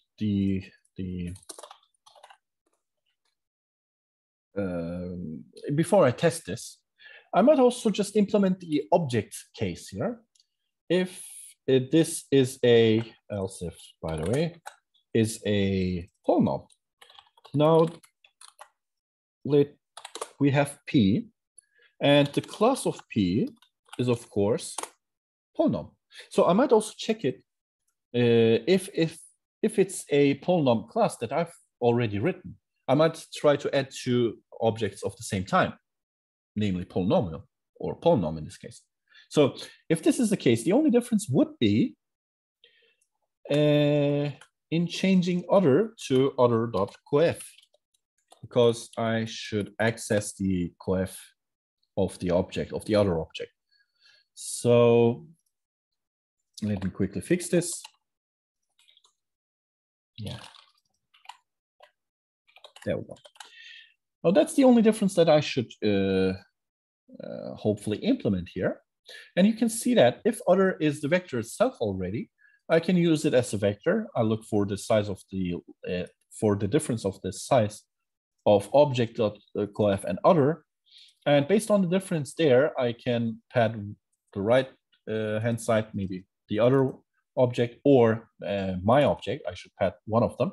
And if it's a polynomial, the only difference would be that I'm not adding the object because it's of type polynomial. I should use the .coef, which is the actual vector that I want to add. So let's try it out. Let's have P equals polynomial. And this is 0. Now let's P add, oh, it's plus. P plus, let's add 1 to it. You can see it kind of works in this case. What happens if I add 2s to it? Yeah, I'm not storing it, so it's not updating it. Now you can see the difference here. Let me repeat this. So I have P polynomial, and I'm adding P plus 1. So if I look at P, they are not the same. I added 1, but it did not store that change in the P variable. So think about the following. You add something to it, there is a result, it returns the result. As you can see, this is A and S equals this result. It's not P equal to this. So it returns me the newly updated object. But if I don't store it, the changes will not be saved. So I can add P plus 1 forever, and I will always get the same result because it does not hold the changes. So if I want to have the changes, if I want to apply the changes, I have to store this as the new P. Now, if I type in P, it will be updated. And if I have P equals P plus 1, it will increase in value. So the changes in the object should be stored in itself, because Matlab does not use the pointer approach that you might be used to. So for pointers, if you use the pointer, update that value. If something else also points to it, it will automatically update, etc., etc. But in our case, if we update something, and if it's returning the result, we should store that somewhere. And if it's the new object, and if it's corresponding to P, it should be stored at P.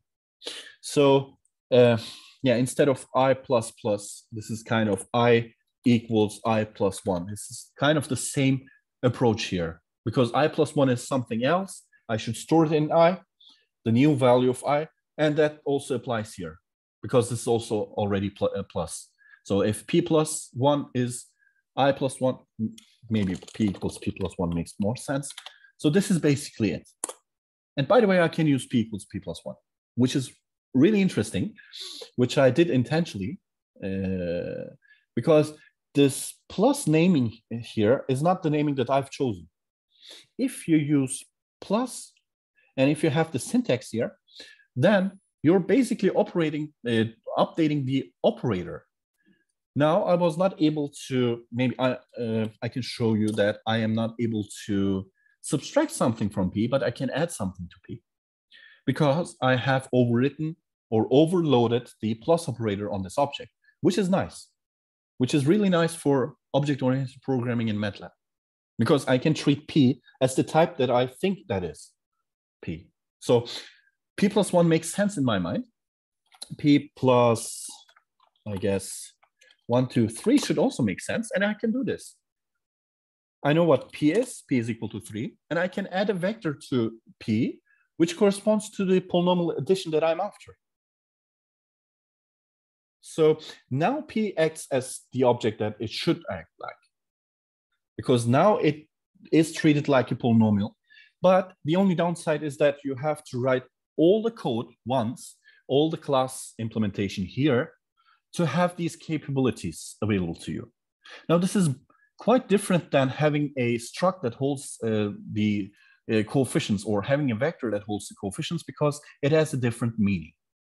So let's quickly implement -2. So if you use minus, plus, there we go. And yeah, the only difference would be, instead of having plus, we would have minus. And this should basically solve it. So P equals polynomial, and then yeah, let's create empty one because I like that. P equals P plus 1, 2, 3. We have P, which is 1, 2, 3, which is nice. And then I can also subtract it back. And now you can see also the case where I talked about being all 0 coefficients. If you subtract it back, that was for a 0. Now I can also check P is 0, and it gives me true. And we have also eval. Well, maybe we should P equals P plus. So what did we else implement here? I can have a polynomial or vector. Maybe let's say P2 is a polynomial that corresponds to 2, 4, 2, 3, maybe something like that. So I can also have P equals P plus P2, which is also nice. Is it correct? Yeah, it should be. Yeah, it is, because it was 0 padded, so yeah. I can also add objects, or I can add a vector to our object. Now, what happens if I have eval, P eval 3, 2 times 3 plus 3 makes 9. So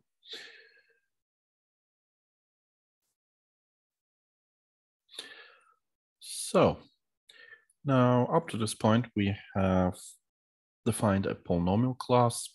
We've created a method that checks if it's a 0 or not, eval, plus, and minus. We've implemented those. Now, let's think about the integration part and differentiation part, which is practically just some addition to our class, which will not be that difficult because we have symbolic expression available, the symbolic toolbox available. But if that wouldn't be the case, that can also be, with a little thought into it, it's also possible to implement, integrate, and differentiate. But let's just implement them now. The easiest way would be to use the symbolic toolbox. Now we will return a value, which will be the integral. So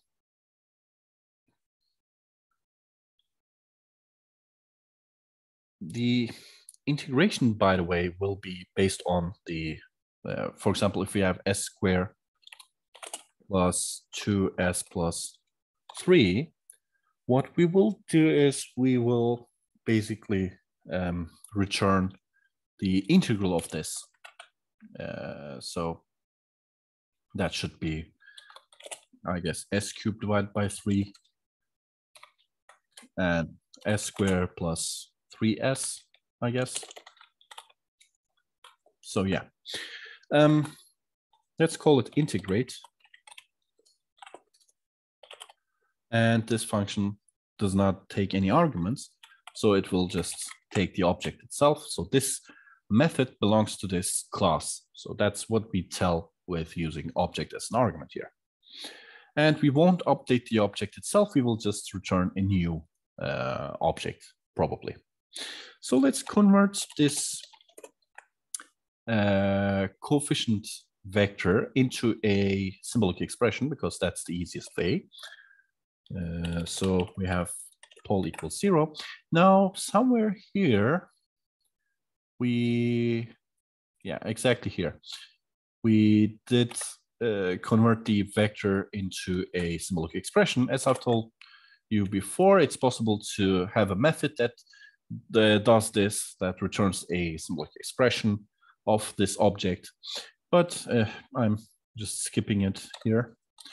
Now we have pol equals 0, which will be the polynomial, and then we will be adding each term one by one by calculating the corresponding s coefficient, the s term and the coefficient, the multiplication of them, we're adding this.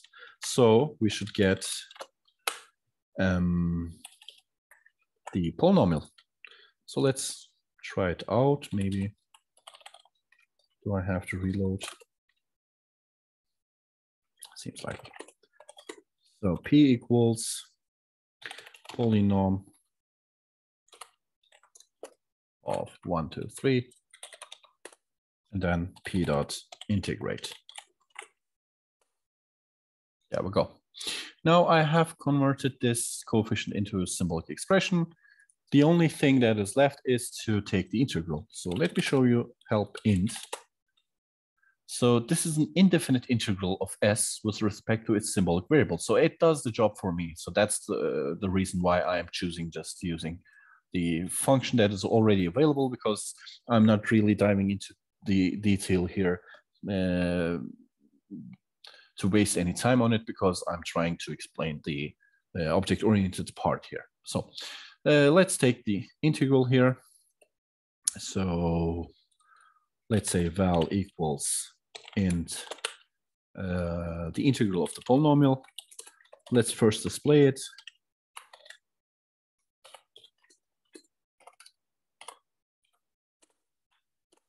There we go. Now it did calculate the integral, but you can see that it didn't carry out the simplification here. You might just go ahead and use simplify on it, maybe expand on it, depends on your preference here. Let's create this and then the integral. It also returns the value, by the way. So that's the reason why we have this. So if we use it like this, we will see that it is s cubed divided by 3 plus s squared plus 3 as the indefinite integral of the given polynomial. Might be helpful for some cases. So having this utility makes a lot of sense. So yeah, but this is a symbolic expression at this point. Maybe I should just create a object that is a polynomial. So I can take the integral, so call integrate, and then use it as a polynomial object during the future calculations. So I can just use polynomial here, and the constructor of polynomial, if everything is okay, it should take the symbolic expression corresponding to the integral, indefinite integral of the previous version of the polynomial, and it should return me a new polynomial object, which makes sense because I am already using a polynomial object. Why not return another instance of the polynomial object? Or I might also store this in the object itself. So it really depends on your preference. So let's create this again and then integrate. Now we have the new object.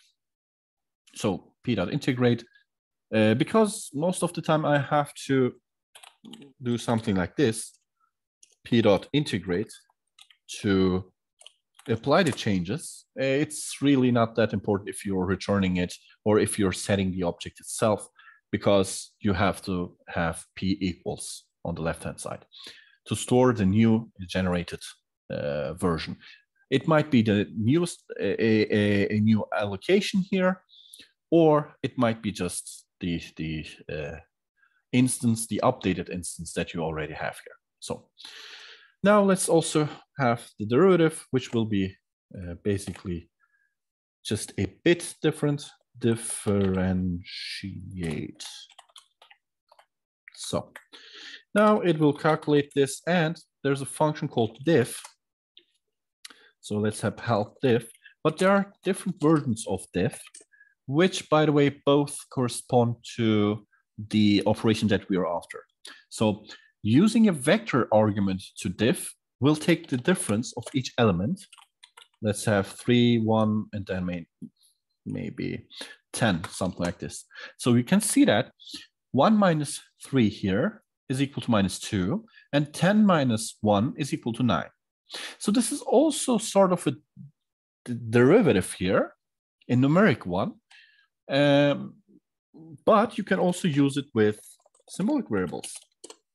Diff s, so it's 1, or s square, so it's 2 times s. So both diff with a vector input and diff with symbolic expression input are the derivatives that we may need. So it depends on you. You might not even convert this into anything and just use pol dot or object.coef to use this diff here, or you can use the symbolic expression if you want to be really sure to take the derivative here. So let's create a polynomial here and maybe take the differentiate. I guess it is not a good idea to call the function such a long name. So is this correct? S squared plus 2s plus 3. 3 drops off, 2s plus 2, so 2, 2. So it's possible to use this, or we already have p.coef. We can also take the diff of p.coef, which would be basically the same, with a slight difference, because, yeah, this is a numeric integration. Therefore, it does not divide into 2. So most of the time, if you're using this for a numeric derivative, what you do is you do the following. You have, for example, a sine of, oh, this is the, you have 0 up to 0.01, up to 10, for example, and have, for example, x squared. And you take diff of y and divide it into t2 minus t1, which is kind of the sampling time here. So this would make sense, or maybe t squared. So yeah, so this would make sense if you plot it. There we go. I guess this should be it. What is the problem here? Oh, there we go.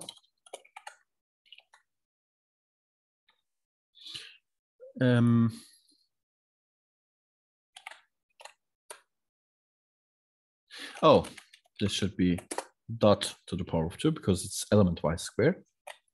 And then you can take this difference, which should correspond to the derivative.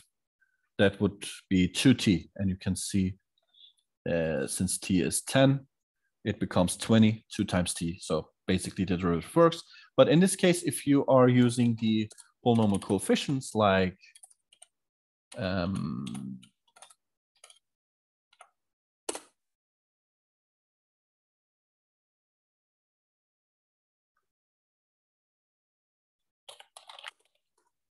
oh, I guess this should be it.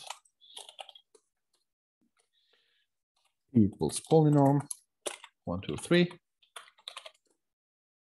So if we use p.coef and then take the diff of this, this is not really the derivative that we would like to have, because it treats this as a signal. And this derivative of a signal is different than the derivative of an expression. So it seems like we have to convert it into a symbolic expression to be really correct about it, or we can implement our own derivative because we know that if this is, for example, coef times s to the power of n, we can just say coef divided by n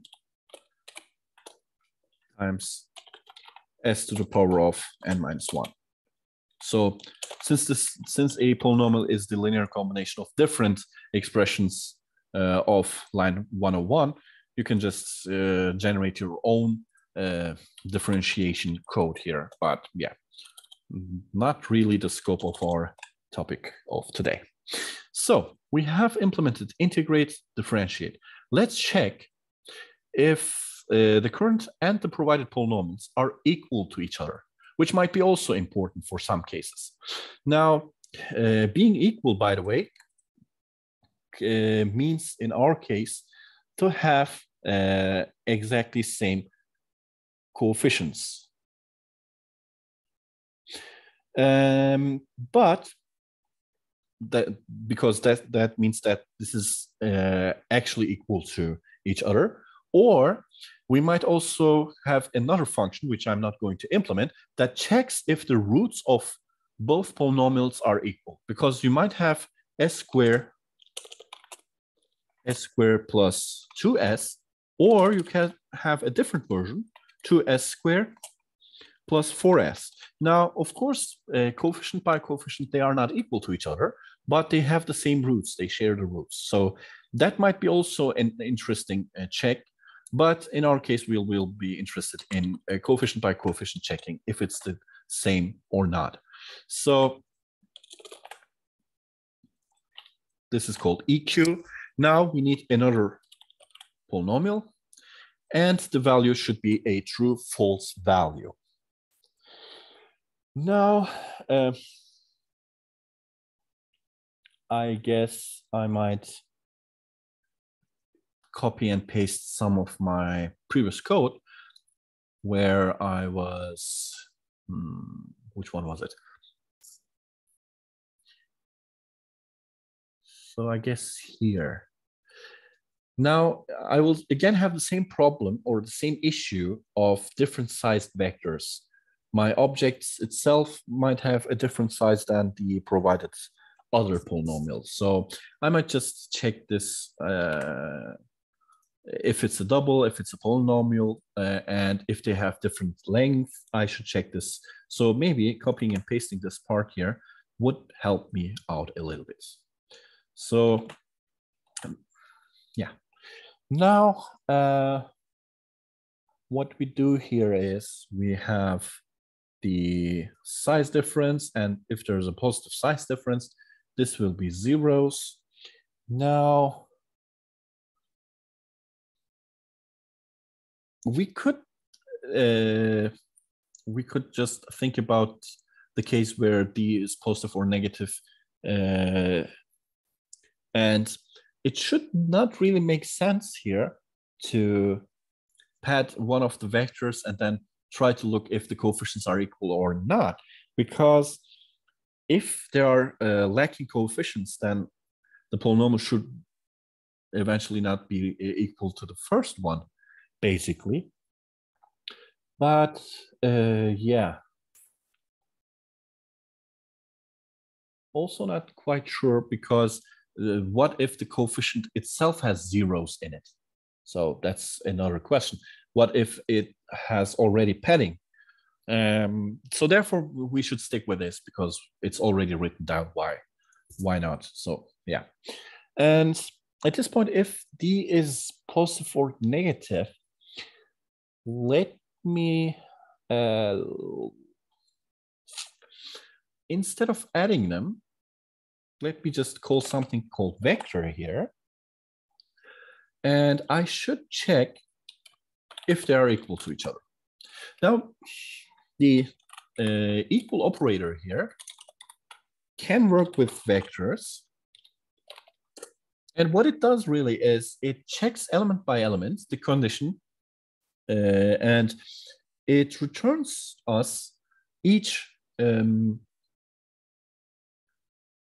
it returns us a vector that has each element that stores the result of the comparison of the corresponding element. So, for example, if 1 is equal to 1, if that's satisfied, it returns true, so 1.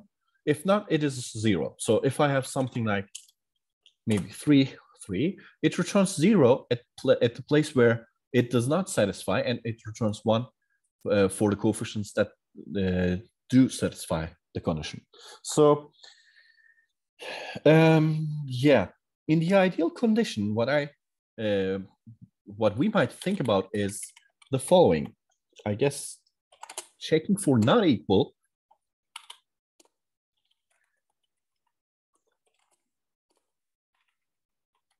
So checking for not equal makes more sense in this case, because you might use a for loop and then open up a for loop, check each vector element, and then maybe multiply them or AND them, or them, have logical operators, etc. But I don't like that approach because I have to use a for loop. We might just check for the sum of this vector. But if we do this for the equal operator, what will happen is in the ideal case, I will get a vector of ones that is of the size of the input. And then I can just maybe call sum on this here. This should give me 3, and divided by 3, this should give me 1. And if it's equal to 1, then all the coefficients are equal. But instead of doing this, it makes more sense to me to check if they are not equal. And in the ideal case, there should not be two coefficients that should not be equal to each other. So if I take the sum over this vector, and if I encounter any value other than 0, this means that the polynomials don't have the same equations. At least one of them is different. So this approach seems to be more compact. So instead of having equal, let's have not equal. And also not equal in here, I guess. So here, and that should be the vector that I'm interested in. Now, maybe copying, pasting this and using .coef for other makes more sense. Now, I checked if the length are different. If they are, I padded stuff. This case also includes the case where I'm not padding anything. And once I have done the checks, I end up somewhere here in the function with vec, which stores the information that I'm really interested in. Now, I can convert this into double, and let me show what it does. So let's get rid of val here for a moment, and let's display this conversion here. So we have this. So P equal, and then let's pass in 1, 2, 3. Now you can see that it converted this from true, false to double. So it's possible to convert the logical values to double, and I did that. Now, if I take the sum of this, this means that they are all the same because there was no difference between those coefficients. Maybe I can implement one, and you could see that this is equal to 1. So what I have to do is now I have to take the sum over this vector. This should be 0. And if it's other than 0, it is not equal. So that's basically it. Now, displaying the sum here, or even, let's just return this as true or false. So the sum of double of vec should be equal to 0. If this is violated, this is not equal to each other. Those polynomials are not equal to each other. So, well, let's introduce this back, and there we go.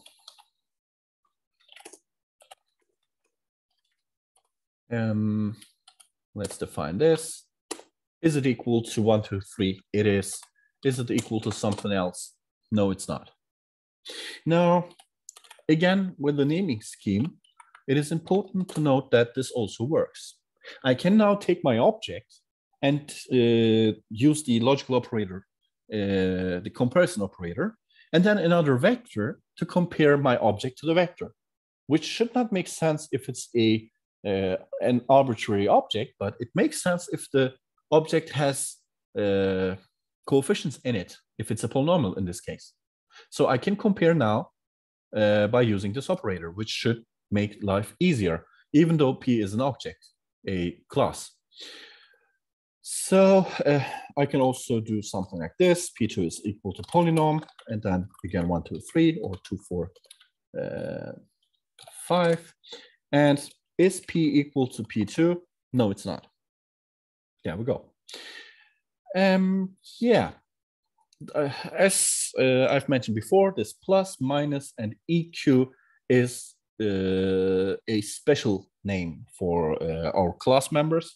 You can implement EQ for any class, and it will overload this comparison operator, basically. So we have plot, but before plot, let me implement disp, because we use disp to display stuff. So maybe having disp is also important.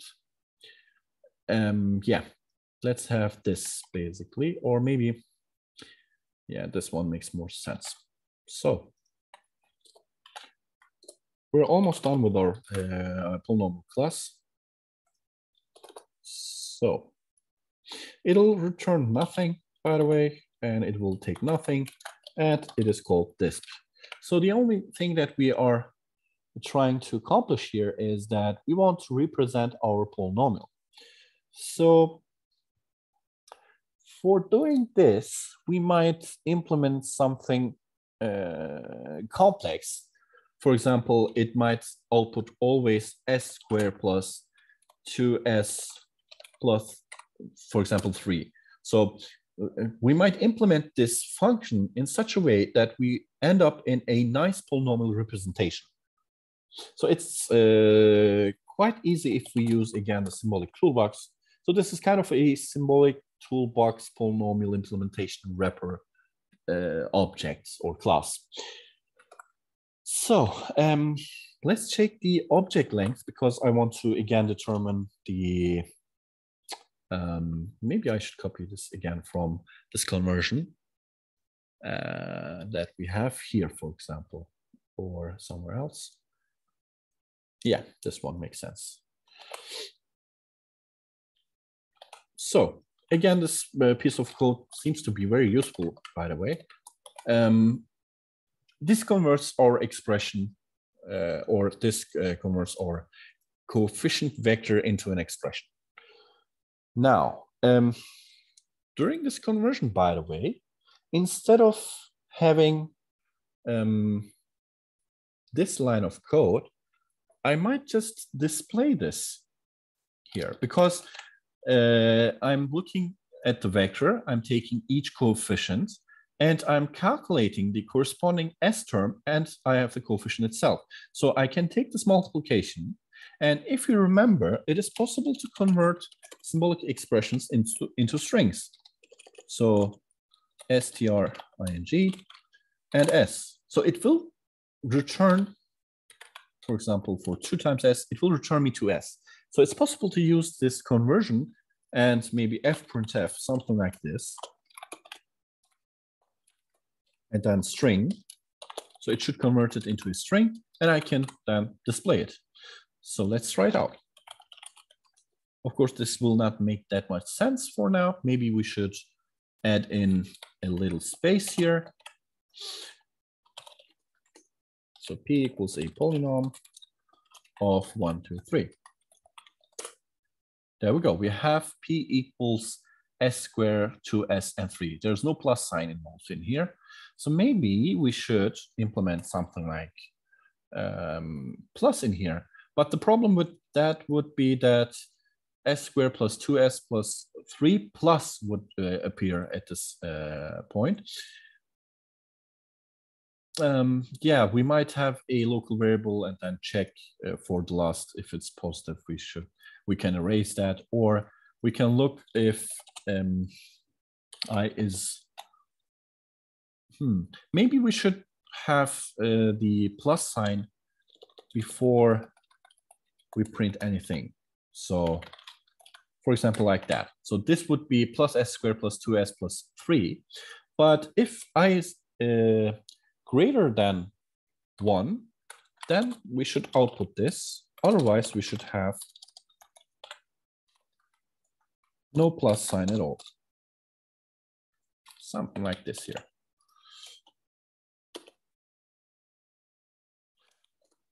So p.disp. So it seems, oh, no minus sign, by the way. Any sign at all.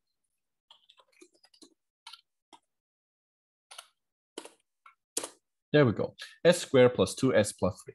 Now this works, but if we have negative values, then this will be a bit awkward because there will be a plus sign and a negative sign. So maybe we can overcome that by, since I have the coefficient here, I might check if the coefficient is positive.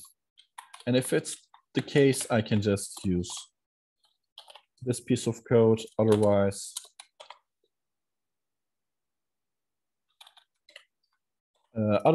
I might just check if it's 0, by the way. If the coef is 0, I will just do nothing. I will skip that part. And else, if coef is negative, yeah, I should basically have this case, I guess. Seems to be all right. Now, this is in the for loop. Now, what happens is the following. It gets the current coefficient, looks for its positivity. If it's positive, it looks if it's the first element. If it's the case, then there will be no plus sign prependent here. If it's not, then we have a plus sign and then the corresponding expression. And if the coefficient is 0, not positive, but exactly equal to 0, then I should not even render it or print it. And then if it's negative, just place the corresponding value here. So let's look if it's a bit better. P.disp, and seems to be working. If we have, for example, a 0 element here, we display it s squared minus 3. Seems nice. Now,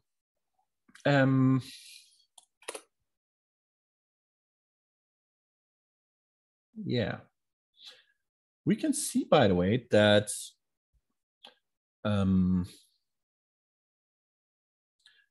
that we have s squared minus 3 here.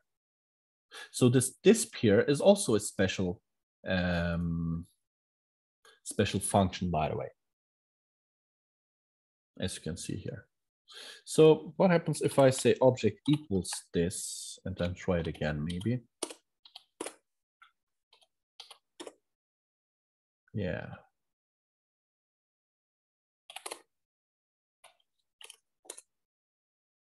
That does not change anything.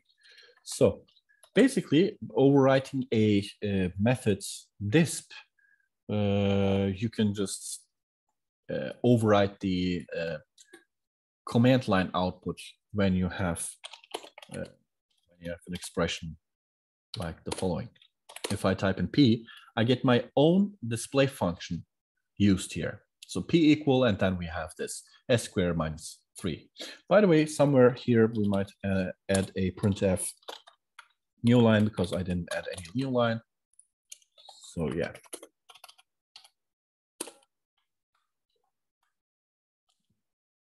So p.disp gives me this, and if I type in p, I get my own s squared minus 3 here. Since this is automatically generated from Matlab, if you have no semicolon, then you will get this p equals, but then you have your own display function. So we have also the plot function, and I want to show you something interesting in this plot function. Since the plot function itself has many properties to set up within the function. So t comma y, something in the x-axis and y-axis. But then we have, for example, the line width, we can set this, the line width. We can set, for example, the color. We have so many options. And if I have a function called plot, if I implement something like that into a class, I don't want to lose this nice property management that's automatically done by Matlab. So let's have a plot function that preserves the arguments, sort of. So let's have val equals plot. It doesn't have to be val. So the first argument is, of course, this, but let me just create the body of the function and then look for the arguments. So I don't know what the arguments will be for now, but I want to plot my polynomial as if it were a one variable function. So I'm thinking mathematically here, and I think that I assume that I have fx or fs, whatever, and I want to plot x comma fx. So that's what I'm after here, and this is a polynomial. We have the coefficients for that. Of course, I can again go ahead and convert my coefficient list into a symbolic expression, which helps me a lot. So let's have this here. Maybe for the sake of simplicity, we might choose x here and then use x here. So we have sort of this notation here. We have the polynomial. So the problem here is the following. I have the resulting polynomial in terms of x, or I know what the function is, but what should be the x-axis limits or the x vector here? If this would have been a transfer function, for example, I would choose the settling time times 2, something like that, as the time vector, and then plug it in and get the result and plot them. But in this case, I'm dealing with a polynomial. And it is quite interesting that we can implement a kind of algorithm that gives us automatically x min and x max here. So I need an x vector here. If I want to plot it, I should have x min and then a certain step to it, and then x max. So if I have that, I can use y equals double and then use subs.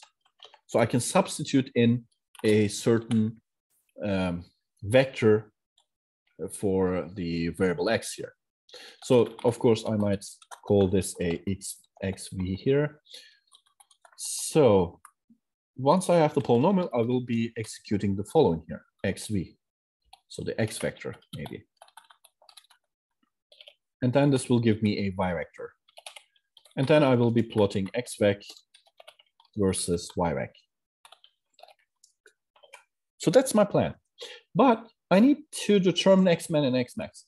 You might say that, or you might implement this function so that the user should input it, but we might also think about the polynomials a little bit for a moment. Now, remember that the roots are really important for the polynomials. And if they are, for example, real, I can assume that at those points, the polynomial will be touching the x-axis. It's not an assumption, it is basically also true. So, for example, if I have s minus 1, or let's have s plus 1, if I have s plus 1 squared. So this means that I have basically x plus 1 squared, by the way. So if x is equal to minus 1, which is the root of this polynomial, then this will be 0. So one of the coordinates will be minus 1 comma 0. Since there are coincident roots, I have only minus 1 comma 0. But this is also the tip of the parabola that's corresponding to this. So basically, I know what the x value should be. Of course, for this case, I might just come up with safe intervals so that it will plot something. But let's assume that we have x plus 1 times x plus 3. Then one root should be -1, so it should touch the x-axis at -1, and then we have -3, should be on the left. So this parabola this time should go through -3, come up again -1, and then up to maybe infinity. For a second order polynomial, it's easy to think about it. If it's a higher order, it still is true. If you have real roots, those will be the x-axis points that you might be interested in. So I should at least come up with intervals that should include those points. So that would be very important. So since I have the coefficient here, I might use the roots function to determine what the poles are, or the roots are here.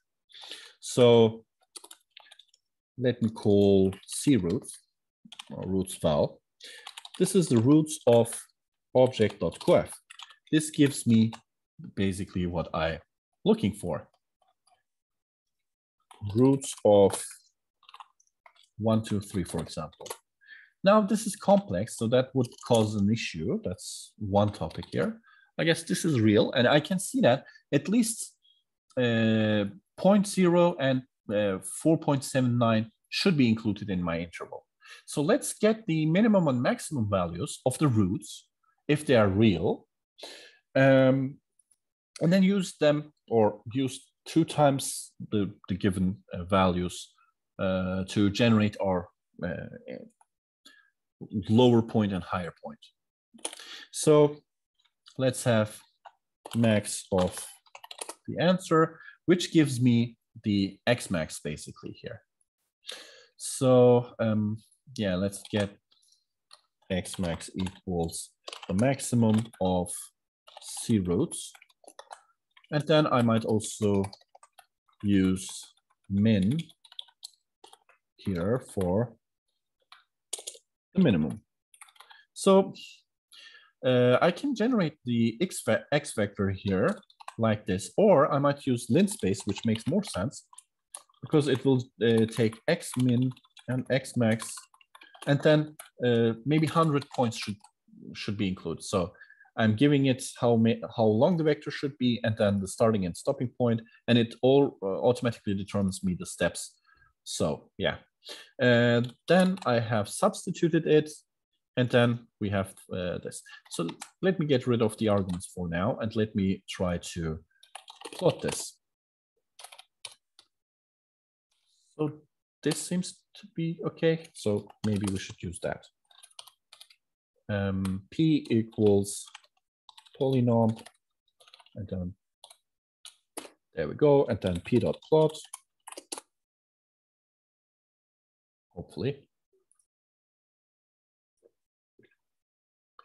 Now, as you can see, I've exactly used the x coordinates, the roots, and it passes through the x-axis twice at those points. So maybe a little coefficient would help us out here, but the issue with that is that since it is minus 0.2, something like this, if I multiply it with a certain value, it should basically not work, because let's say I want to have it twice. So yeah, this is not really helping. Maybe 0.5, but then I'm not scaling linear. So that's not a good strategy. But what I can do is I can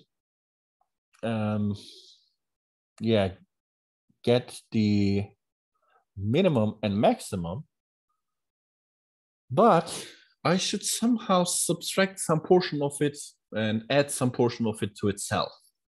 So yeah, instead of using x max like this,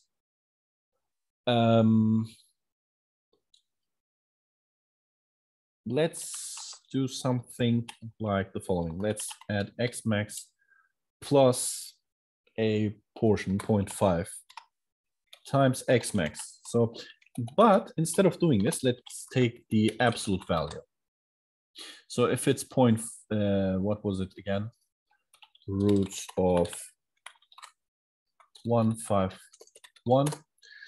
Yeah, 0.2. So I will take the absolute value of this, which is 0.2, take the half, 0.1, and add it to it.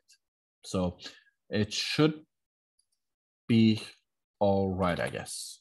And let's repeat this step for the minimum, but now I should subtract the value of x min here. So I'm extending the interval to the left and to the right. I'm stretching it, hopefully. So let's create this polynomial again and then plot it again. Yeah, we did stretch it a bit, but at this point, since the value is not really that big, it kind of stopped here. So yeah, we can just let it like it is, or we can just use the value at not 0.5. Maybe that should end up in the origin. But since this root is not really that big, the percentage is also not that big. So yeah. Or instead of having this half stuff here, you might add 1 to it, add 2 to it. So it depends really on your needs. But this seems to be all right in our case. Now, what about the customization? I want to customize this plot. Since I have a kind of a plot function, I want to use the plot capabilities that are explained in the documentation, the line specifications, basically.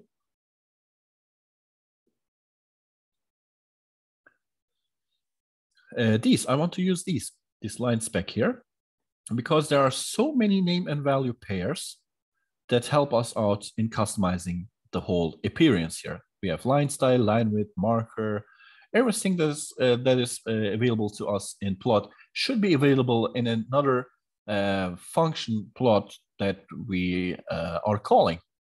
So how can we achieve that? For that, if you remember, we had nargin, nargin, and nargout, which were helping us throughout the function overloading. We were avoiding function overloading by using these. So there's also varargin and varargout, which are customized input and output arguments, or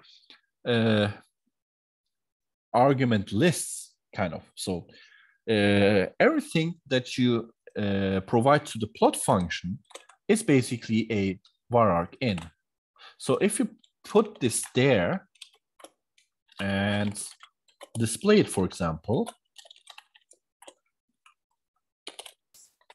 like this, and let's create a call, let's try to call it. There we go. I didn't provide anything. That's the reason why I have no output here. So what happens if I plug in 1? You can see that something appears here. So I can provide as many things as I want, and it's kind of a list now. And what I want to do is I want to have the name value pairs, like, for example, line width, and I want to customize it like this. So I have this varargin here. I want to extract this curly bracket here. So in a way, I might do something like this. Let me show you what a semicolon does. So if you do this, it is just extracting it, basically. If you use it with square brackets, since this is a kind of a, so let me also look for the class of this. So yeah.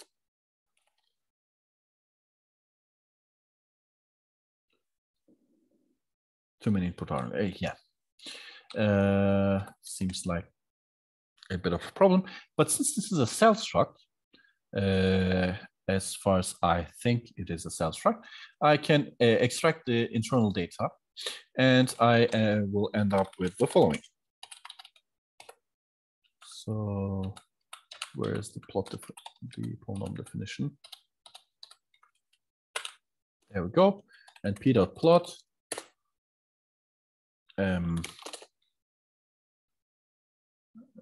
Yeah, I didn't provide anything. And if I provide something, you can see that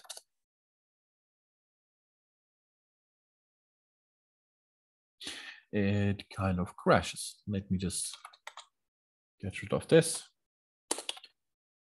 There we go. Now, what I'm going to do is I'm going to pass this this var in to plot, directly to the plot here.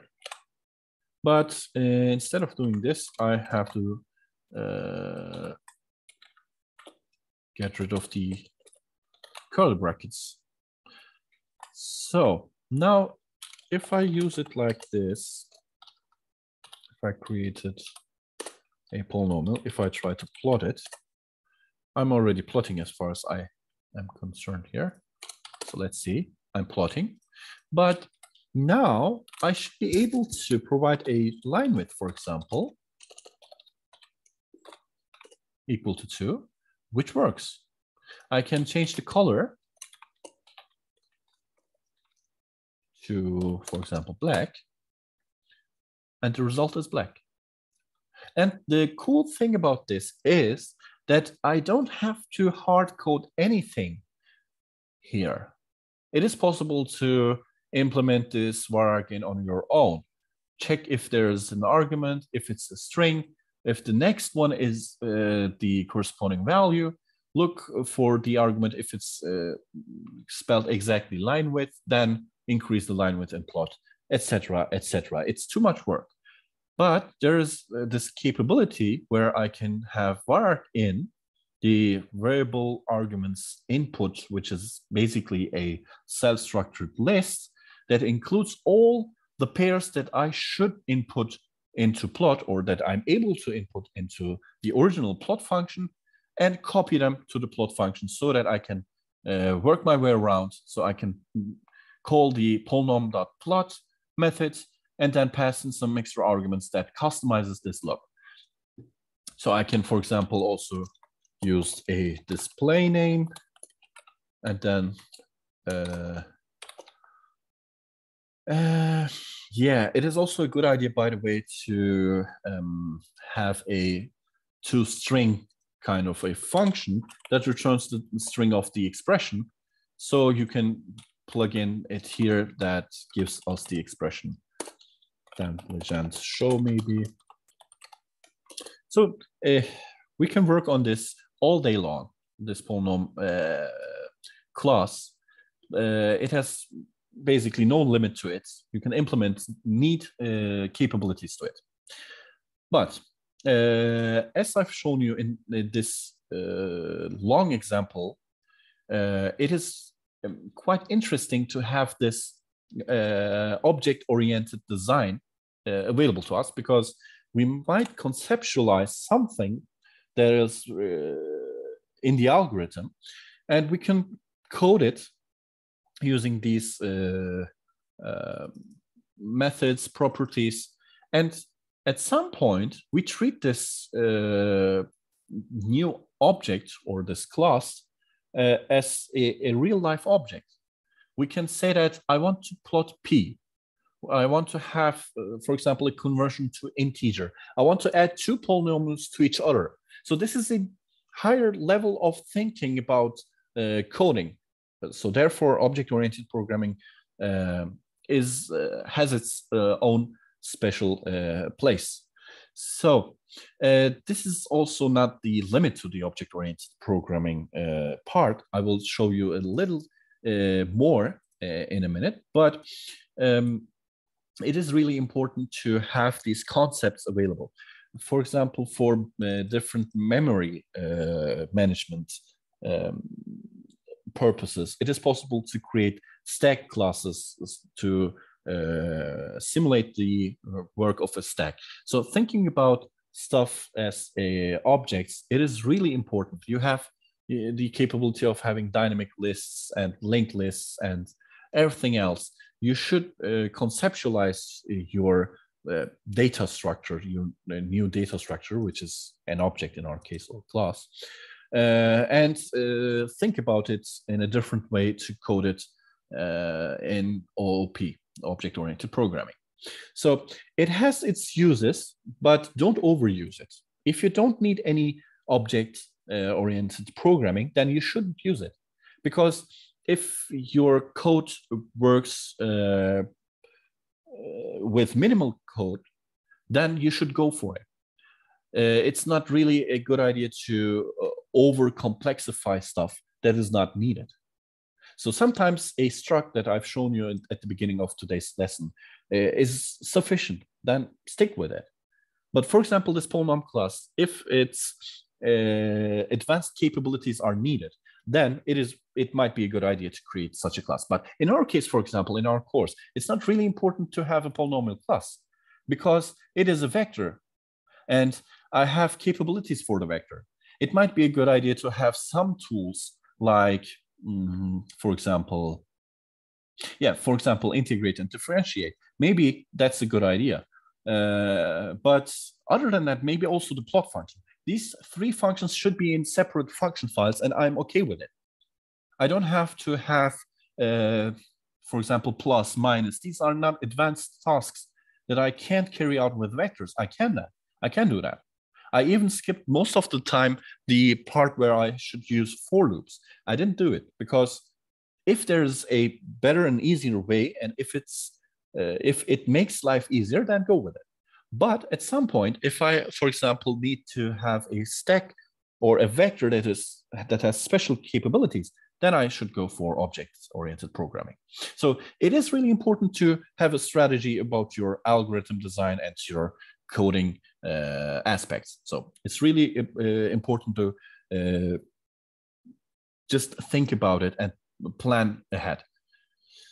So, for example, one of the nice, neat properties of object-oriented is hidden here in part 2, which is not really that long. So yeah, let's look at the tasks. So we will have a class shape, and it'll store x and y, which corresponds to obviously the position of the shape. And then we will write a function that plots the shape. So we should be able to plot it. We had that already. Write a function that saves the shape as an image. That's not really that relevant, but might be added as a capability. Now, that's not a big deal. We will do a J in a moment. But there is also a class called triangle that is derived from shape. So you can have classes that derive from classes, which is the important part here. Now, in the polynomial example, it's not really that relevant because I can't derive anything from this polynomial.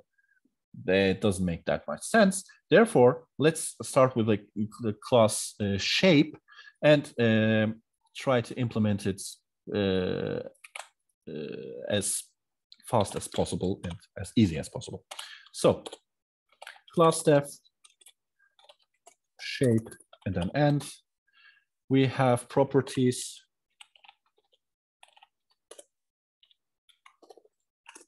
where x and y are the position values.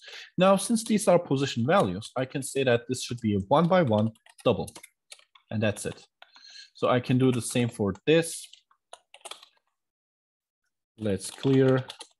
Let's have a shape. There we go. Even though I didn't, by the way, create a constructor for shape, there is a default constructor that deals with that.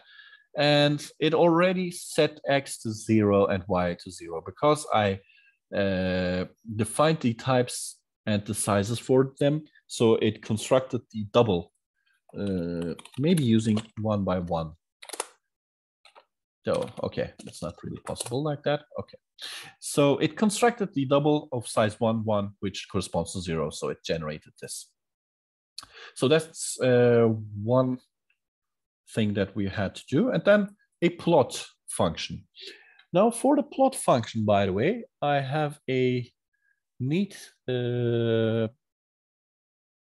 plotting function.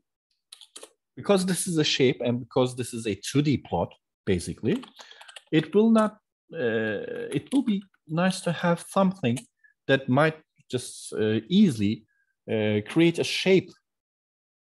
So let me show you what it is, basically. So here I'm just typing in the constructor in case if it's relevant to update it, maybe. So let's have plot, maybe. And since I have the coordinates, but I don't have anything to plot, by the way, here, I might just show you how I want to plot something. Yeah. Now, if I want to plot a 2D shape in Matlab, there's a nice function called patch. And this patch function,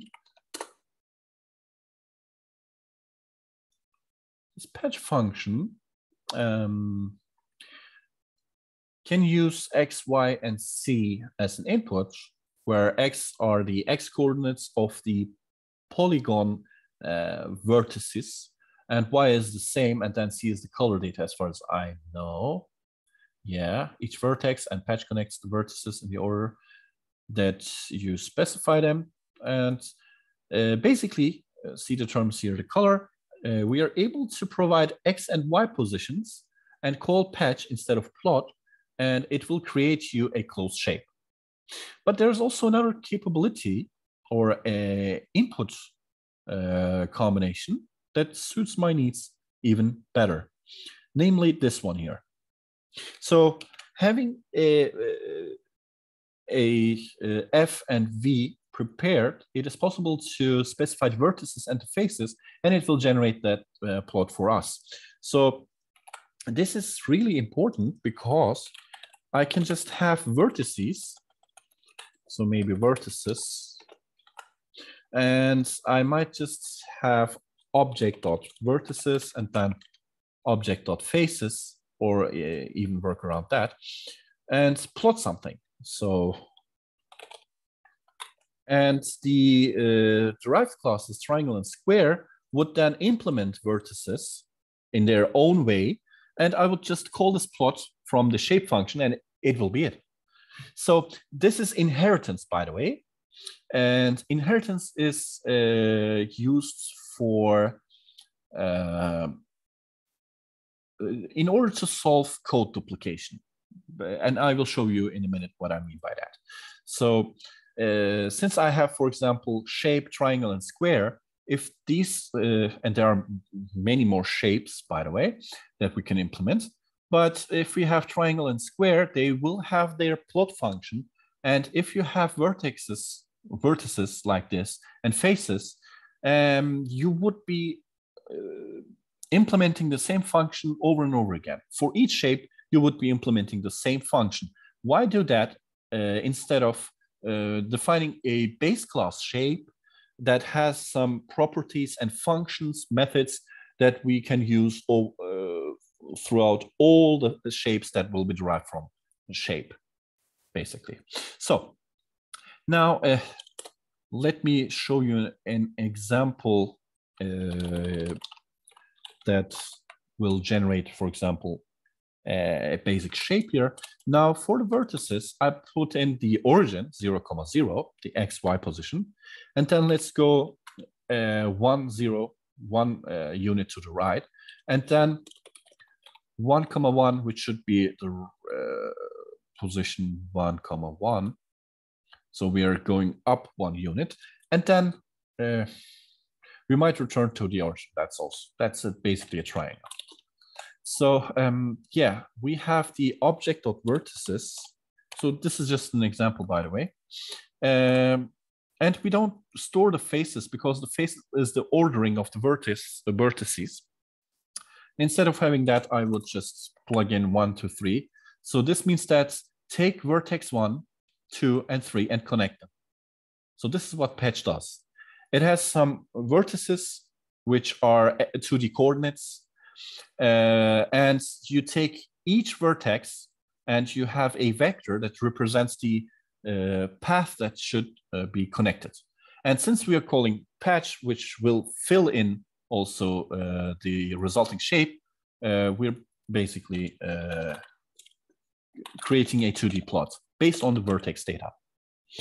Now, we have the vertices, the faces, and I guess that's it. So let's try this out. Let's have s equals shape, and then s dot, it has already 3 vertices, by the way. S dot plot should end up in a triangle. There we go. Now this is pretty simple to use, but quite powerful to use. Now, the only thing that I did here, I created the vertices here. Each vertex is defined in x comma y, and then a semicolon, because this is basically a vertex matrix. So we have 0, 0, 1, 0, and 1, 1, and then these are the only vertices that I have created. So maybe we can also use, if I use hold on, I can also plot the vertices that are there, dot vertices. So since this is a 2D signal, I might say that take all the rows, the first column, and then all the rows, the second column, because the second column is the y. And let's have this.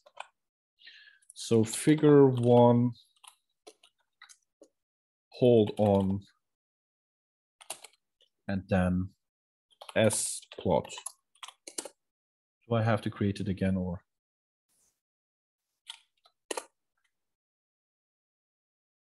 Yeah, maybe red, in order to be able to see, and maybe line width too.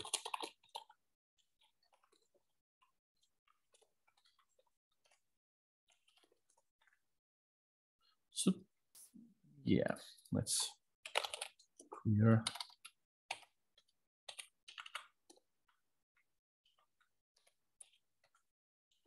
There we go. Now, as you can see, I have basically these vertices, and then I said that this is V1, this is V2, this is V3. So take 1, go to 2, and then to 3, and it returns to 1 basically, but you might also have something like this. So return to 1 could be also written down like this. So now assume that we have this shape class, and we don't provide any vertices here. But what we do is we have to, by the way, just determine the faces here on our own. So let's have faces equals. So it should basically cycle through each vertex, and then we go back to the beginning. So maybe having size of object.vertices, comma 1, should give me how many vertices there are, because this is the number of rows, and there are 3 rows for this. So if I have size of this, you can see that this is 3 by 2. If I take the first dimension of the size, it gives me 3, which is the number of vertices here. So I basically created a vector that goes from 1 up to 3 in this case, and I append 1 because it should return there. And we have faces, and that's it basically. Now, yeah, maybe we should also implement var in from the previous example and plug it in here to be able to customize our plots for each shape. So basically that's it. Now, s equals shape. Of course, the position is 0. We don't calculate the position, but it is possible to add the position to each vertex, and then we will be able to move the object around, sort of. So yeah, let's have this, I guess. Now it works. But of course, I will not be implementing this here. I will create another class let's call it triangle dot m. And I will copy this here. And this will be called triangle. There we go.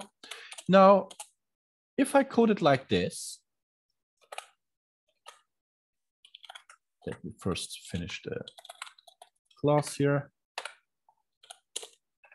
So this is called triangle. So let me copy it one more time to create the square or rectangle, square.m, and then change it to square, and then change this to square. There we go. Now, s equals shape, and then s.plot, p was capital, I guess. Now, the shape does not have any vertices, therefore we don't see anything in the plot.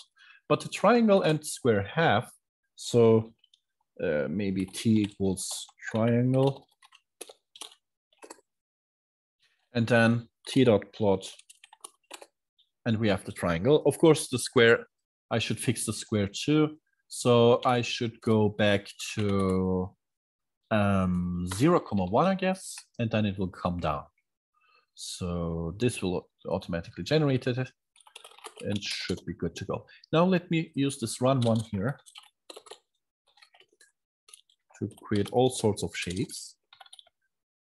Let's say shape 1,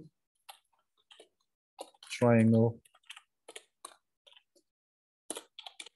and then shape 2, let's call it square, and then figure, hold on, maybe grid on 2, and then shape 1.plot, and then shape 2.plot. So run one.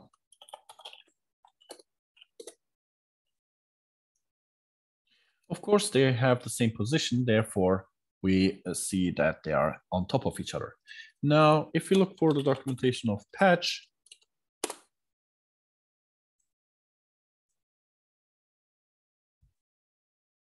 through the name and values, we have the face color property, and then also something called face alpha. So let's use them.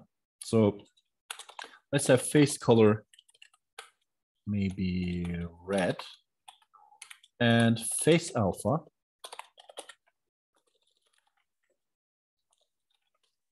alpha 0.4, something like that. And let's change the color of the other one. Let's have blue, and then again. So this alpha is basically transparency, and then this is the color. You can have different RGB colors as a vector of 3 elements, but not really that important. Let's get rid of this documentation. We kind of can see what shapes there are plotted in here, but maybe we should drop down a little bit more. There we go. Now we can see that we have a square, and then we have also the rectangle. We have both the classes, and we've defined them like this. Let me show you the classes side by side. Maybe we should also hide this here. There we go. Now we can see that the shape class has this plot function, and we kind of have the same functionality here. The plot function does not vary. It does not change. So why should we implement it 3 times if we have 3 shapes? We can just use it in this base class shape, because every shape will be plotted and it will have some plot properties like face color, face alpha. It will have vertices already defined, and we will look for the faces on our own. We compute the faces and we plot it. So it is obvious that the triangle and the square, by the way, let me have also the square one, should not have any plot functions. They should inherit this from another class called shape. So inheritance is by using this sign here. So triangle is actually a shape class, but it is more extended.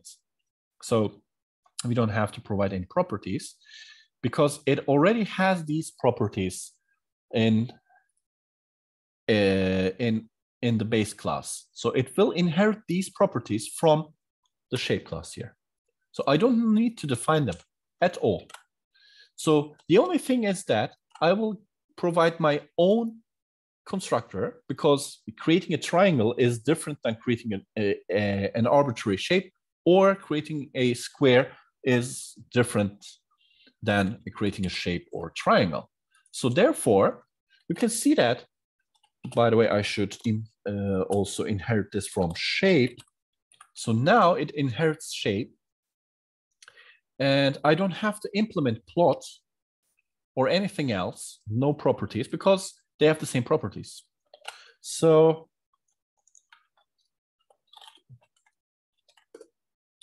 as you can see, I can still run this and it still works, but I didn't duplicate my plot here, the function here. I don't have to code it over and over again. And if there will be a change in the plotting or rendering strategy, then I have to update this one, and it will affect all the other classes. Now, another neat usage for this inheritance would be to store each shape in a vector. But as far as I have read the documentation, Matlab does not have such capabilities. Now, for example, in C++, it is possible to have a vector of shapes, like shapes like 3, and then you can have shape 0, for example, since this is C++, equal to shape, new shape. And you can also store the triangle as a shape, triangle, and then also the square. But we can't do that in Matlab for some reason. I don't really know the details of this, but in C++ or in some other languages, it should be also possible to use the base class as a container. But there, in order this to work, you have to cast everything into the base class, which means that you are losing the extended capabilities. But since there might be a function that uses a for loop, for example, to render everything, it would be possible to use shape_i.plot, which is very, very interesting in our case. But you can achieve this with Matlab using a cell array, which would be something like this. You would create everything into this. So shape, and then triangle, and then maybe square. So you can have such a cell array in run 1, for example, as you can see. So it gives you a 1x1 shape, 1x1 triangle, 1x1 square. Of course, at this point, it does not make sense to have this inheritance, because it will not give you the same typeness, kind of.